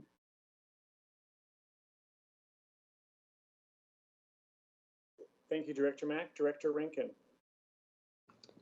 Oh, excuse me. No, for me, it's actually more meaningful or valuable to understand number of students served and what the services are than just the contractual item. So I'll just, I guess, state my understanding that you know, having individual items come back like this can be cumbersome, but that there is a need for transparency and information. I actually don't see the specific contract information as, for me, what I want to be apprised of, I guess. But I don't have questions today about this specifically. Thank you. Director Rivera-Smith. No questions or comments. Thank you. And I have no further questions or comments at this time as well. Ms. Wilson-Jones, roll call vote, please. Director Hampson? Aye.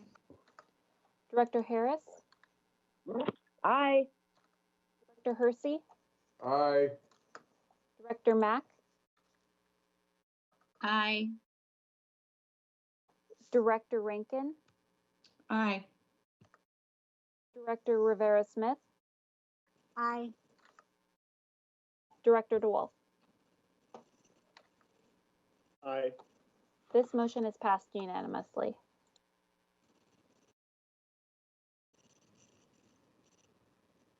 Okay, next we'll move to action item number 5. This is approval of contract amendment with EpiUse for SAP staff support for school year 2020 through 2021. This came to the Audit and Finance Committee on September 14th for consideration. May I have a motion for this item, please? I move that the school board authorize the superintendent to execute a contract amendment with EPI use for a total not to exceed amount of $820,000. Oh, I believe it says 800. Is that correct? Yes, it is correct. Sorry, $820,000, including taxes for SAP staff support services with any minor additions, deletions, and modifications deemed necessary by the superintendent, and to take any necessary actions to implement the amendment. Second the motion. Thank you, directors. This has been moved by Director Hampson and seconded by Director Harris. So we'll now move to directors for any final comments or questions of Chief Financial Officer Jolynn Berge before we vote. And I'll begin with Director Hampson as our Audit and Finance Committee Chair. No additional questions for me. Again, we spoke about this at length in Audit and Finance and then in intro. And so I will pass to the next director. Thank you. Thank you, Director Harris. Ditto those comments and pass. Thank you. Thank you, Director Hersey. No additional questions for me. Thank you. Thank you, Director Mack. Yeah, no questions. I think we were robust in our conversations and intro. Thank you. Thank you, Director Rankin. No questions for me, thanks. All right, Director Rivera Smith. No questions, thank you. Thank you, and I have no questions at this time. So Ms. Wilson-Jones, roll call vote, please. Director Harris? Aye. Director Hersey? Aye. Director Mack? Aye. Director Rankin? Aye. Director Rivera Smith? Aye. Director Hampson? Aye. Aye. This motion is passed unanimously. Thank you, directors. Okay, next we'll move to action item number 6. This is amending board policy number 2015, selection and adoption of instructional materials. This came to the Curriculum and Instruction Policy Committee on September 15th for consideration. May I have a motion for this item, please? This is Director Hampson. I move that the school board amend board policy number 2015, selection and adoption of instructional materials as attached to the board action report. Second the motion. Thank you so much, directors. This item has been moved by Director Hampson and seconded by Director Harris. This item has been updated since introduction. So Senior General Counsel Ronald Boyd, would you mind briefing us on the update? And then I'll move to directors for any final comments or questions before the vote. Of course, thank you. Per request at the introduction at the last board meeting, we've added an additional attachment, which is the state law in regard to instructional materials. So that is now added, and there's a highlighted section on that attachment of the RCW, which indicates the specific language which was pulled from the law and is now in the board policy.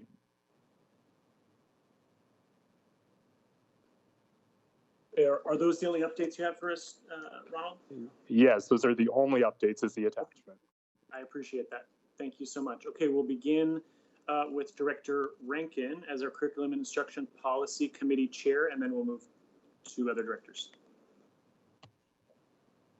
Yeah, I don't think I have anything to add. We talked about this in intro, and I have not heard any new concerns come forward. So please continue. Thank you, Director Rankin. Director Hampson. No questions from me. Thank you.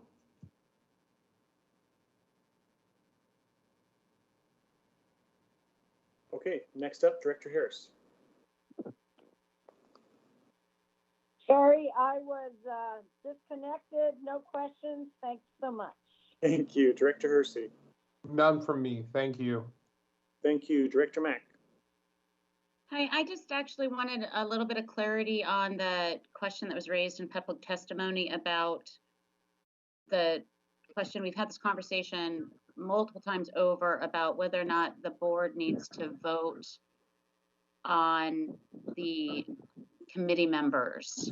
And can you clarify how that's landed in the policy revisions? Yes, gladly. The policy indicates that the board approves the membership of the IMC, and the word approve is in reference to the positive affirmation of the board after a vote is taken. And that's a term that's used not only in our board policies. For example, there are a number of board policies in the 1000 series that use the same language, referencing the positive end result of a board vote. And also, if you notice in the attached RCW, it also indicates that as well, I believe. So the board policy as written, and as in addition to the previous board policy, uses approve to indicate that the board will vote and that it has to be a positive, vote of the membership of the IMC. Okay, great. I'd just be curious at some point to get a clarity about when that happens, annually or every 3 years, or what that process is, but I'll just ask that to be followed up on later. Direct. Of course, I could do a Friday memo. Sure. Okay. Thank you. Perfect. I was just going to say, one thing I'm trying to make sure we do is follow up on that. So, Ronald, it sounds like you have that in Friday memo. Thank you for that question, Director Mack. Yes, thank you. Appreciate it. Okay, next we'll move to Director Rivera Smith. Thank you, and thank you, Ronald, for including the attachment. I really appreciate that. Dr. Mack covered what I was going to ask you also about, following up on that idea of does approval imply, and I don't know that we ever approve things in any other way other than a vote. So I wanted to get clarification on that, which you gave. So no other questions or comments. Thank you so much. Thank you, Director Rivera Smith. And I'll just add in my comments or questions here, just a huge debt of gratitude to not only Ronald, as well as Director Rankin and Chief DeBacker and Director Mack in working on taking the LGBTQIA+ resolution we unanimously passed in June and operationalizing it in policy. And this is one of those places we did that. So thank you to directors and staff for the collaboration on that. I want to read you the item that we did add to this on page 5 of 8 of the policy, and it's item number 15 under the heading of an adoption committee's selection criteria will include each of the following standards to be met in their instructional materials review. Instructional materials adopted by the board will, and then it has a ton of items. It has 16 items, and number 15 is the one I want to highlight here. And today it says, include in United States history, social studies, and language arts instructional materials, and reasonably include in other instructional materials significant events, social contributions, and or positive representations of American Indian, Alaska Native, African American, Latino, Asian American, LGBTQIA+ individuals, and persons with disabilities. So thank you again to staff for working on the language there. That's really all I just wanted to highlight. I'm really excited to see this come forward. A question, President Wolf? Director DeWolf, I don't see Alaskan Native in there. I heard you say that, but I don't read that in there. Sorry, maybe. Director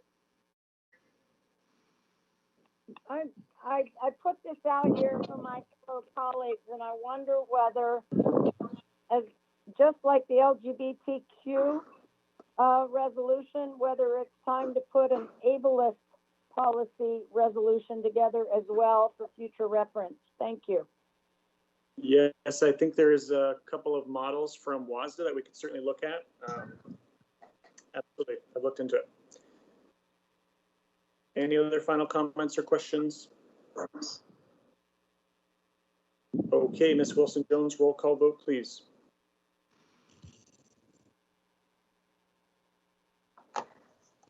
Director Hersey, Aye. Director Mack, Aye. Rankin, Aye. Director Rivera-Smith,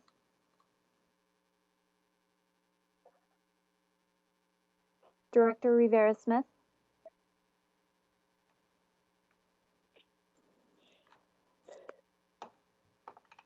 Director Rivera-Smith, it looks like you are on mute.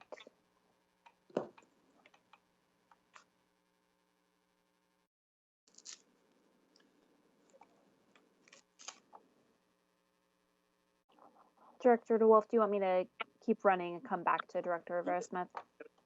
Let's do that. Director Hampson? Here. Was that an aye? I'm sorry, aye. Director Harris? Aye. Director Rivera-Smith? Aye. And Director DeWolf? Aye.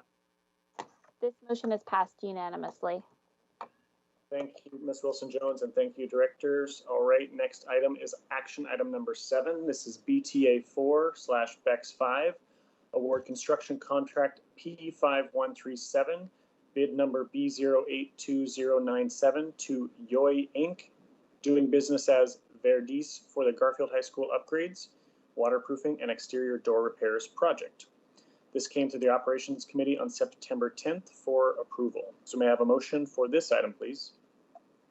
This is Director Hampson. I move that the school board authorize the superintendent to execute construction contract P5137 with YOY Inc., DBA, doing business as Verdis, in the amount of $732,390, including base bid plus alternate number 1 and alternate number 2, plus Washington State sales tax with any minor additions, deletions, and modifications deemed necessary by the superintendent, and to take any necessary actions to implement the contract. Immediate action is in the best interest of the district. Second the motion. Thank you, directors. This item has been moved by Director Hampson and seconded by Director Harris. So this item is on the agenda for introduction and action today. Chief Operations Officer Fred Podesta, I believe you will be briefing us. Yes, thank you to Director DeWolf. There are 2 scopes of work involved in this construction contract at Garfield High School. One is to make below grade waterproofing repairs and re-waterproof the school's second floor courtyard. And this work will involve some landscaping and excavation and then replanting of trees and other vegetation. The second body of work is to carefully remove and refurbish and reinstall the school's existing multiple entry doors and windows and door frames, which are part of the historic landmark exterior of the school. So it's very detailed work. This did go through operations, the last operations committee meeting, but the bid opening wasn't conducted till September 22nd, which was not enough time to identify the apparently successful bidder for the September 23rd board meeting. So we asked for the item to be deferred. That said, we're introducing it today and would appreciate action because the waterproofing work does involve excavation and replanting some trees and other vegetation, and that's more likely to be successful and will make the likelihood of the vegetation surviving and being more viable the sooner we get the work started in the fall. So we're looking to give the contractor a notification to proceed as quickly as possible. So that's why we would appreciate action on the bar today. The bids did come in and they were aligned with the cost estimation that we had done and were competitive. So we're comfortable about this approach, and the sooner we get done, the better this will work out. I'd be happy to take any questions directors have. All right. Yes, thank you, Chief Podesta. I'll now move to directors for any final comments or questions before the vote. And as a reminder, we'll start with our Operations Committee Chairperson, Director Mack. And Director Mack, just as a personal question here, not personal, just a clarifying question. If you can share more about just around the approval, and if you feel comfortable with the intro and action today, just to help us as we consider this as well. Thank you. Yeah, thank you. Actually, I am having a difficult time recalling my memory actually having this conversation about Garfield. It said that it was approval on the 10th, but I was just fervently going back into my packet, and I don't recall having this conversation. So I apologize if in fact it did. But Mr. Podesta, is it possible that this didn't actually come? I believe it was discussed. I think it was deferred later. There were just there was a huge volume of contract actions taken up at that meeting. So I had to go back and look also. Yes, there was a huge volume. Was it like 30 or something? So it was kind of. It felt like at least. And Director Rankin and Hersey were there. Do you recall this? Do you have any thoughts of recalling that discussion? I want to just go back into it before I say anything further, but I would love if my fellow committee members had any thoughts, or if we just said, yes, this looks great. We definitely said, yes, this looks great. That's my recollection.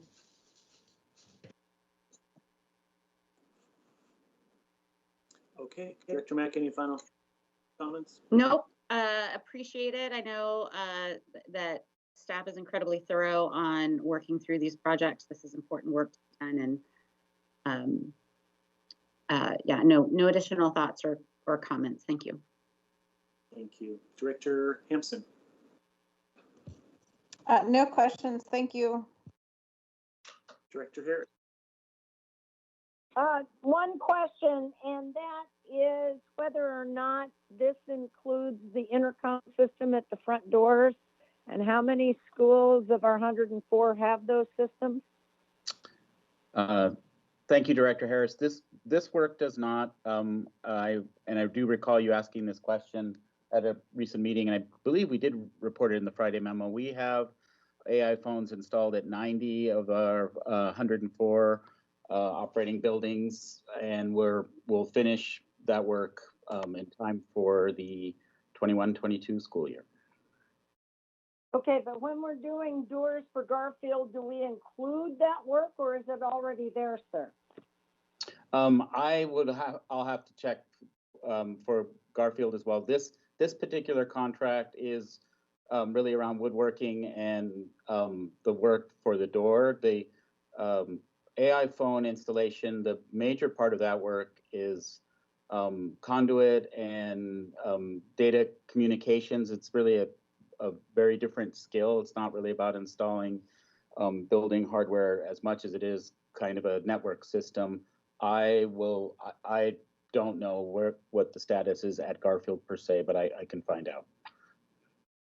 And will you be reporting that back in the Friday memo, sir? I'd be happy to. Thank you so very much. Thank you. Director Hersey? Nothing from me. Okay, thank you. Director Rankin, anything else?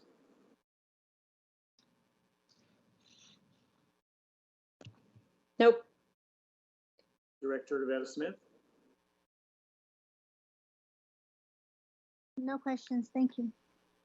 Thank you. And I have no questions for you at this time, Chief Podesta, so we can move to a roll call vote. Ms. Wilson-Jones.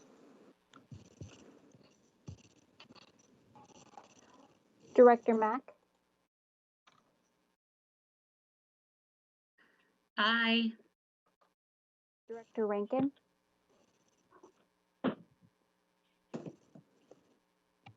Aye. Director Rivera-Smith? Aye. Director Hampson? Aye. Director Harris? Aye. Director Hersey? Aye. Director DeWolf? Aye. This motion is passed unanimously. Thank you, Ms. Wilson-Jones. I also have an update from our consent agenda item number 7. So let me see.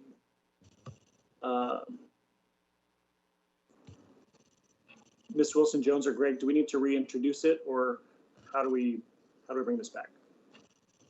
I think as board president, you can just bring it back from the table to receive the additional information. Once you have that, we should talk about what the motion would look like at that point. Okay.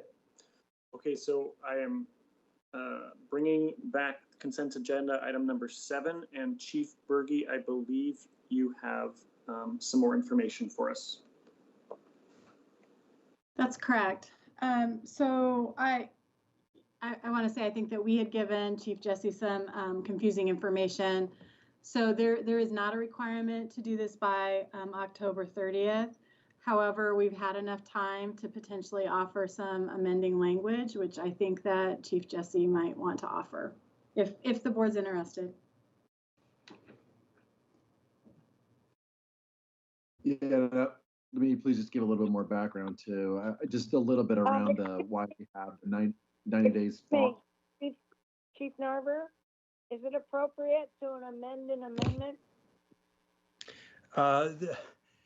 I think that's why before Chief Jesse offers amendment language, I want to make sure that the board has received all the information about deadlines, because there was both an amendment to language and also a proposal to defer consideration of this to a future board meeting. I want to make sure the board has heard everything about what internal or external deadlines might apply to this.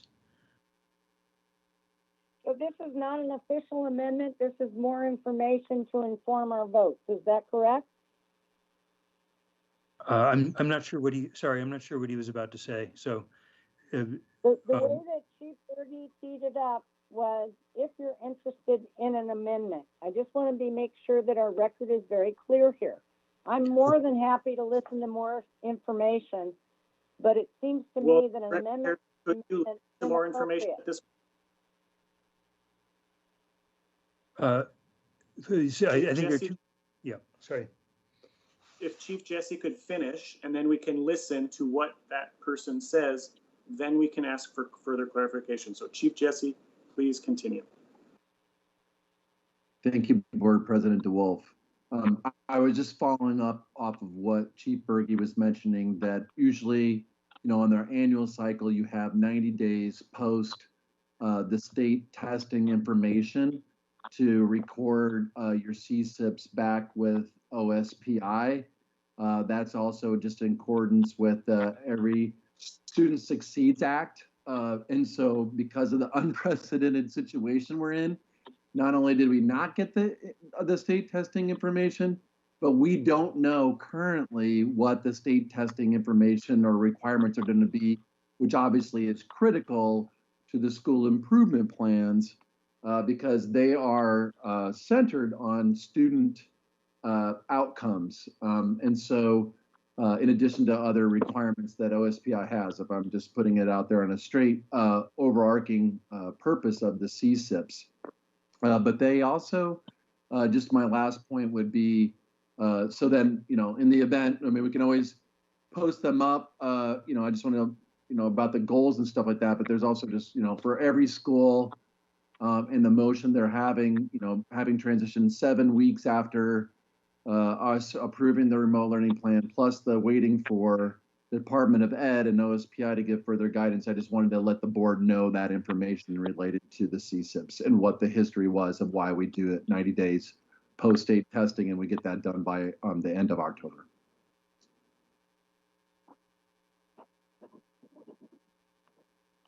Director Harris, having heard, what are your My motion stands that we move this item to the November 4th legislative meeting, so these CSIPs can in fact be updated and they can be correct, so that we are not box checking. And frankly, quote, goals and stuff like that, I think are hugely important for transparency and accountability. I have enormous empathy for our principals, our directors, and our staff. But when we put out work product, I would like it to be correct. I would also like it to be amended, as I said before. That amendment is on the floor and has been seconded, that this is also the approval of our schools, not just the CSEPs. Words matter, work product matters. We have a fiduciary duty to tell our community what we're doing in each and every one of our schools. I've pointed out at least 3. I've found several more that are a year behind and are cut and paste or just rolled over. And I am not proud of putting out work product to box check. I think it needs to be correct. I think we can and must do better. Thank you. Okay, so this item has been moved by Director Harris and seconded by Director Mack. We'll start with Director Hampson and move through alphabetically for any final comments or questions before the vote. Director Hampson. On the amendment, correct? Yes. Okay, I'm sorry, this is Greg Narver. I want to clarify, pending is a motion both to postpone consideration of this to a time certain, which is the November 4th board meeting, and simultaneously to amend the motion language to clarify that this is approving each school building within the district and that each has a school improvement plan. So it's both approving the schools. I'm sorry? Yes, I understand that. So is the second of those two more Scribner as far as being able to just clarify in the language, or do we need to create an actual amendment? Well, at this point, if the amendment as phrased passes, you're not voting on anything tonight. And there will be an opportunity, if the bar comes back to you at the November 4th meeting, to correct the motion language at that point. But the board would be on record as asking for that change to be made. If this does not pass, then the board is going to consider it tonight. And I think at that point, we'd want to be sure that there could be a freestanding amendment still to change the motion language, only the board would be voting on it tonight rather than on the 4th. So I think first the board needs to debate and then vote on Director Harris's amendment as phrased, which would both defer consideration and change the motion language. Director Hampson. Okay, so I heard confusing language. I was going to say that my inclination was to not vote yes to this current motion because I heard it as the motion was for us to approve the CSIPs, not approve that the schools have CSIPs, which is my understanding of what the state law requires. So that needs some clarity. And I still didn't get an answer to my question about, it sounds like we don't have to have them approved. We don't have to have done this approval by the 31st at this point. So that I need confirmation on. And otherwise, I'm fine waiting until November to get it cleaned up. But those other two pieces remain outstanding. What Greg said is what I understand that the clarification needs to be. But when Director Harris stated it, it sounded like we were approving the CSIPs, which is not my understanding. I apologize, but for clarity, can we have the motion language actually, what's on the table on the screen so that we actually understand what we're debating here? Because my understanding, and Greg said it, but what Director Harris said was different. But the motion that Director Harris made was to defer this item to a time certain, being the November 4th date. And Chief Narver added in the addition of the change of the motion language of the original bar to include the annual approval of schools. I think that is what the motion is that's on the table, but I just would like clarity. If we could have it on the screen, that'd be helpful. So before we do that, can I get an answer to my question, which was whether or not there is any issue at the state level if we approve this in November? And if so, can we just consider the postponement to November? Thank you. Just please pause here. My question is for Greg. Can I just pull this item today and bring it back on the 4th without going through this whole process here? No, just bring it back on the 4th? No, I think the board needs to, I'm sorry, I've got a bad connection. Can you hear me? Am yes. I audible? Okay. I think the cleanest thing to do is, I don't think you can do that. I think the board needs to, because it's been offered and seconded, it's before the board. I think the board needs to make the decision to postpone consideration of this to the 4th. I had understood Director Harris's motion to also include some direction about changing the motion language, but that doesn't need to be part of this motion. If it's going to come back on the 4th, there would be time to make whatever changes could be made to the bar. So my one suggestion would be that Director Harris offer the motion simply on deferring to a time certain and leaving out for now anything about what change is going to be made to the motion language. That's an option the board has. Withdraw my previous motion and make that motion. Thank you. Thank you, Director Harris. So the motion on the table now is to table this and bring it back on November 4th. In that time, we can do some of the clarifications. Do I have a second on that? Seconded. Okay, this has been moved by Director Harris and seconded by Director Hampson. Ms. Wilson-Jones, can we do a roll call vote, please?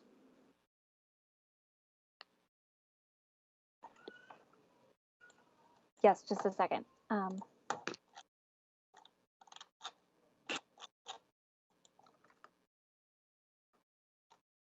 Director Hersey? Aye. Director Mack? Aye. Director Rankin? Aye. Director Rivera-Smith? Aye. Director Hampson? Aye. Director Harris? Aye. Director DeWolf? Aye. This motion has passed unanimously. Thank you, directors. Okay, we will see this again on the 4th. Next, we will move to board comments. It's 5:27 p.m. Just as a time check for y'all. I wanted just to offer that we will begin this section with an announcement from Director Hampson as our Audit and Finance Committee Chair. I'll let you take it away from here, but I know you have an update for us before we move to board comments and adjourn. Yes, thank you. As required by Board Procedure 6550, Board Procedure, BP, Internal Audit, Moss Adams completed an independent review of this announcement is taking place as what's required. Internal Audit, Moss Adams completed an independent review of the district's internal audit function. The results of the review were presented to the Audit and Finance Committee on September 14th.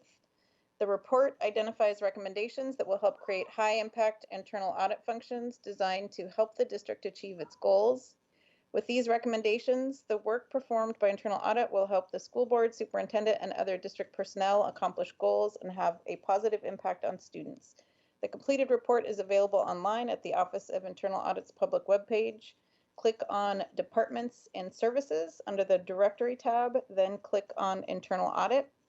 And we have a board action report regarding the recommendations and the board's acceptance of this audit report that will be coming to Audit and Finance on Monday, and then hopefully to the board at our next meeting. And I'll be happy to answer questions about that offline. Thank you. Thank you, Director Hampson. Thank you for the announcement. I will turn it back over to you for any final board comments before we adjourn.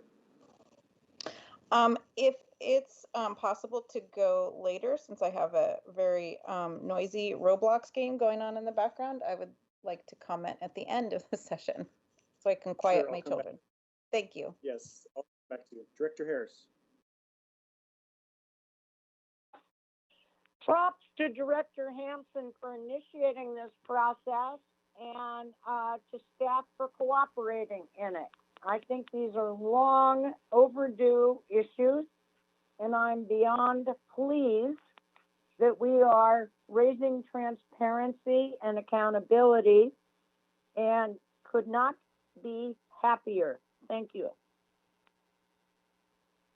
Thank you, Director Hersey. Are these our general board comments or commenting on the announcement? Yes, your board comments. Oh, okay, thank you. I would just like to say, I don't have many comments, I'll preface with that, but I would like to say a big warm thank you and appreciation to all the warm wishes from everyone as I traveled home to lay my uncle to rest last week. He passed away from COVID. He was very special to me. As many folks know, my mom passed away when I was young, and my dad worked 12-hour shifts, both during the day and at night. And for many years, when my father was working nights, I would stay with my uncle and my cousins. And really a lot of what I know about how to be a member of a community, how to stand up for what's right, but most importantly, how to have a smile during even some of the most trying times, I learned from him. And I just want to offer the sentiment that for many of us, even who have access to healthcare, who have access to so many privileges that many of our students don't enjoy, this pandemic is still very real.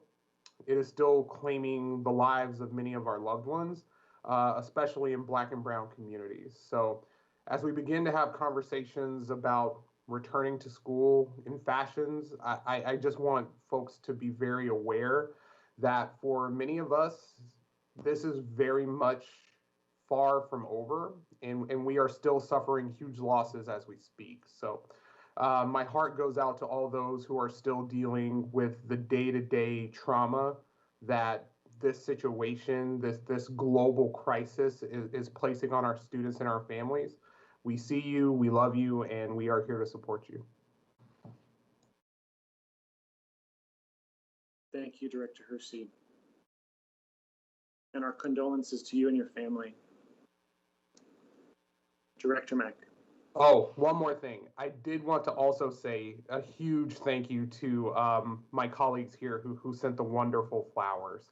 That really did warm my heart to know that while I was visiting my family in Mississippi, I was in the thoughts of my family here in Seattle. So thank you very much. It was much appreciated, and my father wanted me to make sure that I extended a warm thank you to you all as well. Thank you, Director Hersey. Director Mack. Director Hersey, I'm grateful for you speaking, and also I'm deeply sorry for your loss. I want to share that I appreciate hearing, and I share your perspective that our communities are dealing with this pandemic and the dual pandemic on a daily basis, and it's still very much present in what's happening with our kids and our community, and very much our responsibility to be sensitive and concerned. And I never have the right words to express my sorrow for your loss personally, and appreciation for you, and the gratitude for an uncle that gave you so much. I mentioning the smile is really, really meaningful, and I'm sorry, I'm getting a little choked up here. So I struggled with actually putting anything pen to paper for comments tonight. The last couple weeks have been very difficult for me around on a personal level that I'm not going to go into publicly. But what I'll say is that this remote schooling environment and the pandemic and all that we're going through right now is really tough for a lot of our families, our teachers, our principals. And I know and I trust that so many people are trying to do their best in service of our students. And it's just really, really hard across the board. And I want to encourage folks to give each other grace and to give yourself grace, and you know, to be sensitive with each other in this time, because it's a lot. It's a lot across the board. And I also wanted to just briefly, Director DeWolf, you had made a request in email recently to get an update on the WASDA Legislative Committee, WASDA legislative work. And I saw that email, but I didn't have a chance to actually send back a response. So I just wanted to very briefly give you a little bit of an update to contextualize. So every year WASDA, as the full body, comes together in what used to be called Legislative Assembly, but is now called the General Assembly, to vote on all the positions. And you appointed Director Rivera Smith to be the delegate this year.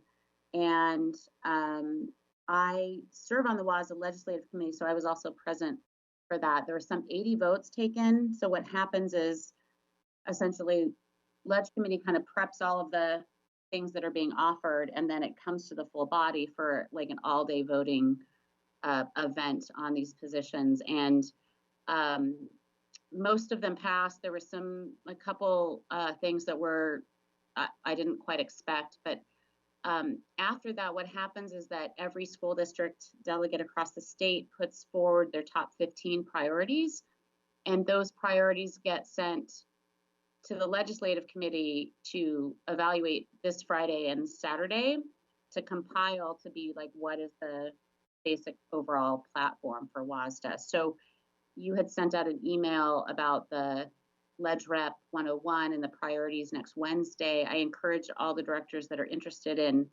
that to participate if they can, because I do believe that's when the overarching platform will be presented. So I'll be sitting on Friday and Saturday in all-day meetings with Leg Committee at WASDA, and I'll leave it to Lisa to maybe give a little bit of context to the votes and the different positions and so forth if she chooses to.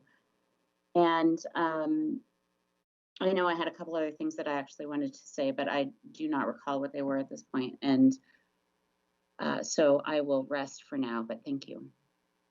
Thanks, Director Mack. Director Rankin.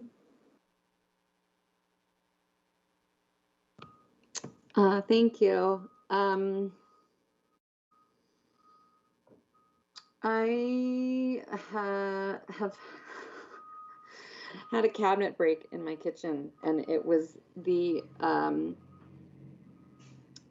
sort of manifestation of everything that has been frustrating me and pissing me off, and I can't recover from this broken cabinet. But it's sort of been emblematic of you know, the kind of chug and churn forward that everybody has been participating in since March. And for some reason, for me, it came to a head with a broken cabinet. So I kind of, a lot of madness and sadness hit me yesterday in combination with getting some communications from some parents of students with disabilities. And so I wanted to just read something, which is that the first 2 weeks of October of every year are Disability History and Awareness Weeks. 1 out of every 5 Americans is a person with a disability. A person might be born with a disability, may acquire a disability through an accident or illness, or may acquire it simply as part of growing older. And it's a natural part of life, and it is something that affects all members of our community, regardless of race, ethnicity, income level. We all have and know people with disabilities in our lives, whether or not we're aware of it. And disabilities can be invisible. They can be physical. They can be intellectual, psychological, developmental. And we're hitting this a point in remote learning now where we're about a month in, and the sort of willing to give it a shot and continue on is wearing really, really, really thin for families of students with disabilities who are not getting appropriate support right now. And I want to clarify something that has been told to a lot of families erroneously, which is that the district is requiring a certain period of data to be gathered on their student before the IEP can be reviewed for different accommodations. It is actually that within the first 30 school days, not after the first 30 school days, within the first 30 school days, all IEPs should be reviewed and made current. So I just want to be super duper clear for folks that may have heard, and it's not, I don't believe that there is malintent. There's somehow cross signals or some misinformation that got out there.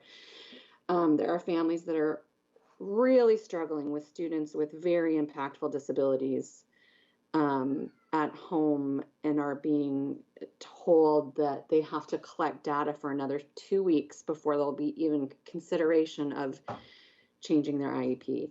And that is not the case. So, and I some communication will be going out to staff as well. So I just, you know, as much as a struggle as this is right now for everybody, and as we are all trying to navigate our children's education in a remote setting, and feeling like, you know, a lot of families are barely hanging on. There's a lot of families in our communities that are drowning because their child in regular times has the support of a lot of professionals and therapists, and they're without those right now. So I want to encourage parents and families to keep communicating, talk to your teachers. If there's something that your student needs that you're not getting, please speak up. And I know that educators are trying so hard to make this work for themselves and for everybody else, and for students, and it's a huge challenge, huge challenge, but especially in light of Disability Awareness Week. I just wanted to say that out loud. That's it for me. Thanks, Director Rankin. Director DeVita-Smith.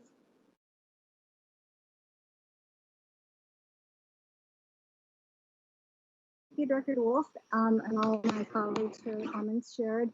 I wanted to start by responding to some of the comments that were shared by community tonight. I hate for you guys to come out and give comments and then not hear anything back. So if you're still listening, I know it's been a little bit, but I wanted to just respond as much as I could to a few of you.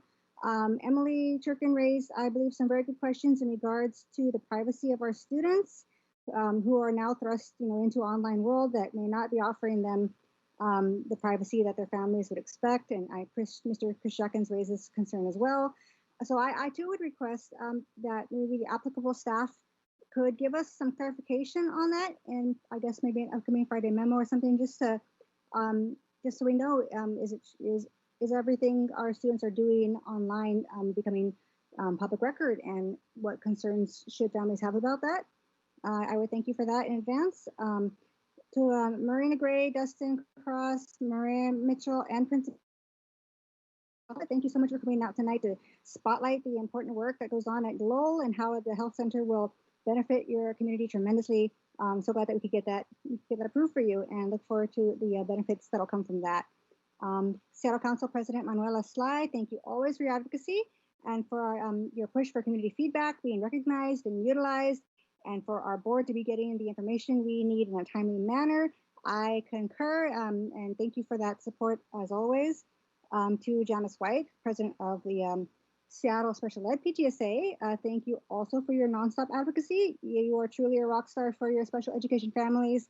And I was glad to hear about there's a disability history curriculum. Was not aware of that, and I would love to learn from staff if that is something that is being utilized in our schools and classrooms, and if not, maybe it's something we can take up in committee, because that sounds like a valuable asset we could be using. Brian Terry, yes, superintendent procedures for 0030 are woefully overdue, and I also hope that we could see those soon. I don't know if I missed anybody. I tried to get you all, but aside from that, I too have been just trying to renew my commitment to community and to outreach and to hearing all the voices that I can. I've always believed that one of the most powerful things I can do on the board is to share that power with communities and bring people to the table. So in that regard, I am just starting to work on hopefully planning another student town hall, because we reached out in the summer, Director Hersey and I and other board members who are all there, to hear from students about the plans for reopening. And we got that. That was very, very well attended. And so I think it'd be great to follow up and hear from students now that they're in it and how it's going. And we hear a lot from your parents. I want to hear from you too. And so I've just begun some outreach on that. I had a good conversation today with the principal. At one of my schools is Cascadia, and I understand that Cascadia has a student council. Because my fear would be that elementary school students would not be as involved on an online meeting like that. I know high school and middle school are more adept to Zoom or Teams or whatever meetings. So I wanted to find out how elementary school children could also be involved. And I know I hear that they have a student council of the older students who could possibly go around and gather input from the younger grades. It would be a great opportunity for them to develop some leadership skills there, and raise student voices from all grade levels. So I'm going to be reaching out to more schools about that. I don't know how far I'll get because we have 102 or 4 schools, but I definitely want to have another opportunity to hear from our students, to share your voice and use that in our work. So, I think that's everything. Thank you so much to everybody who's still with us tonight, and I will pass the mic. Thank you. Thank you, Director Rivetta Smith. We'll go back to Director Harris, then Director Hampson, then I'll close out. So, Director Harris. Thanks so much. Several things, please. Drea put on a symposium Saturday morning, and it was beyond awesome sauce. I learned more in those 3 hours than I have in years, and it's my hope that Drea will report out and send all the PowerPoints for the different initiatives out to the entire board and update the website, and also start doing Friday memos so that we know about this extraordinary work. It needs to be daylighted and enhanced. It needs to be on SPS TV. It needs to be part of School Beat. And again, I think my number one issue since day one has been communication. On communication, in social media, which I read religiously and I triangulate and I sift and I learn, I am still seeing a great many comments about teachers asking and or requiring to keep the cameras on. There are good reasons not to do so, and it was my understanding that policy is that the cameras are not required to be on. I've even seen some principal feedback that asked for cameras to be on. And we need to be ever so clear about that and consistent in all 104 of our schools. Also, I think there is a place for all assignments to be in one place, for all parents and all students to go to one place, and to synthesize all the different platforms and programs so that online learning, which is difficult at best given our technology issues, we got to figure that piece out. I meant what I said when I referenced having an ableist resolution, very much just like the LGBTQ resolution. I think that makes a lot of sense, and I think we need to put our pens and our policies where our mouths are. Huge props to Janice White, who is doing extraordinary work, and her team.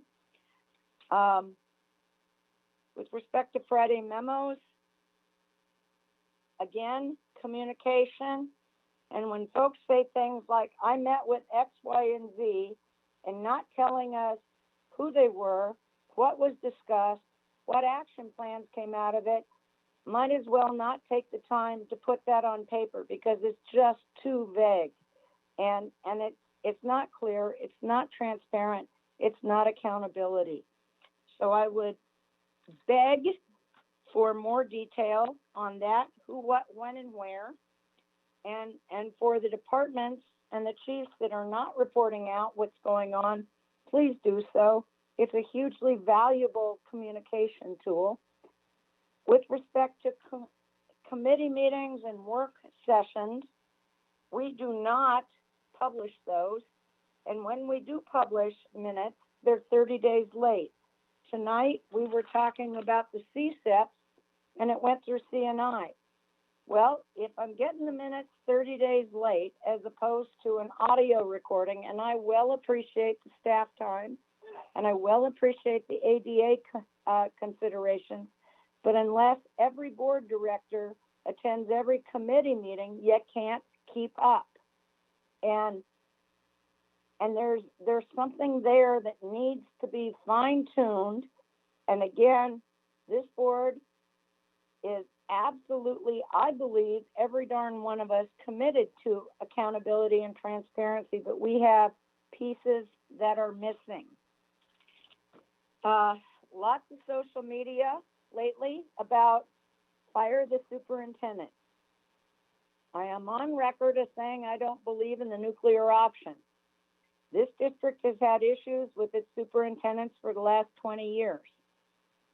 Unless somebody's going to tell me what the plan B, C, D, and E is, I'm not in favor of it. On the other hand, I think that we need a hell of a lot more, apologies for the language, clear, consistent, and to the extent that we can, face-to-face communication.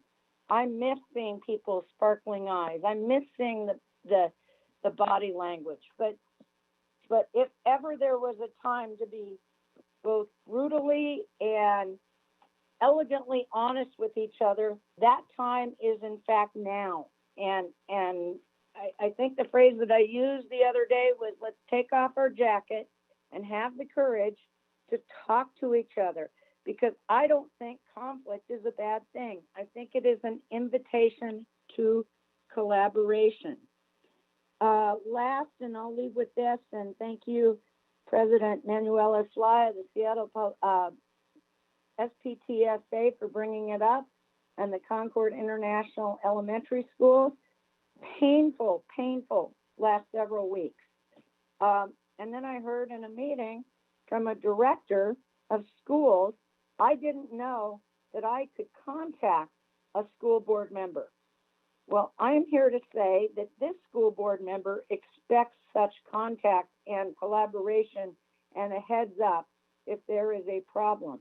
And a problem is when we've got fully 25% of a school that doesn't have the tech equipment to give education, and we're dumping on our teachers because they don't have enough hotspots, etc.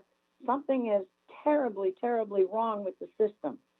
And it's my hope that we trust each other enough to give each other a call and say, yo, heads up.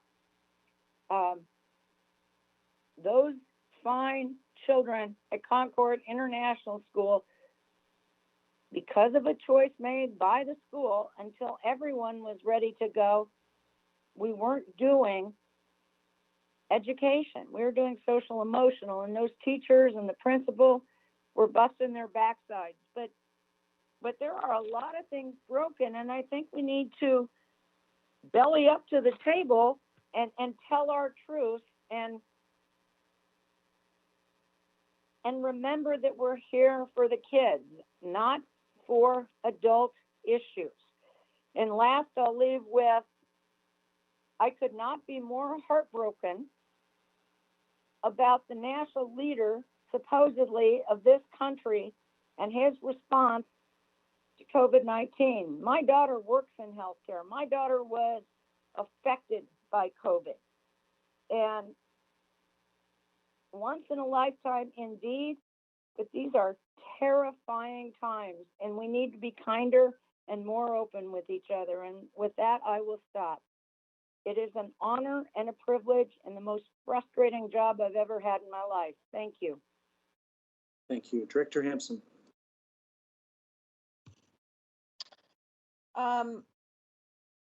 So I guess I'll just go with a high point this week, and a shout out to my daughter's teacher for this, was when my daughter came running out of her room to while her class was still going on, because our cat had decided to pee on her bed, which was I was not happy about, and I came running in with spray and getting the cat out.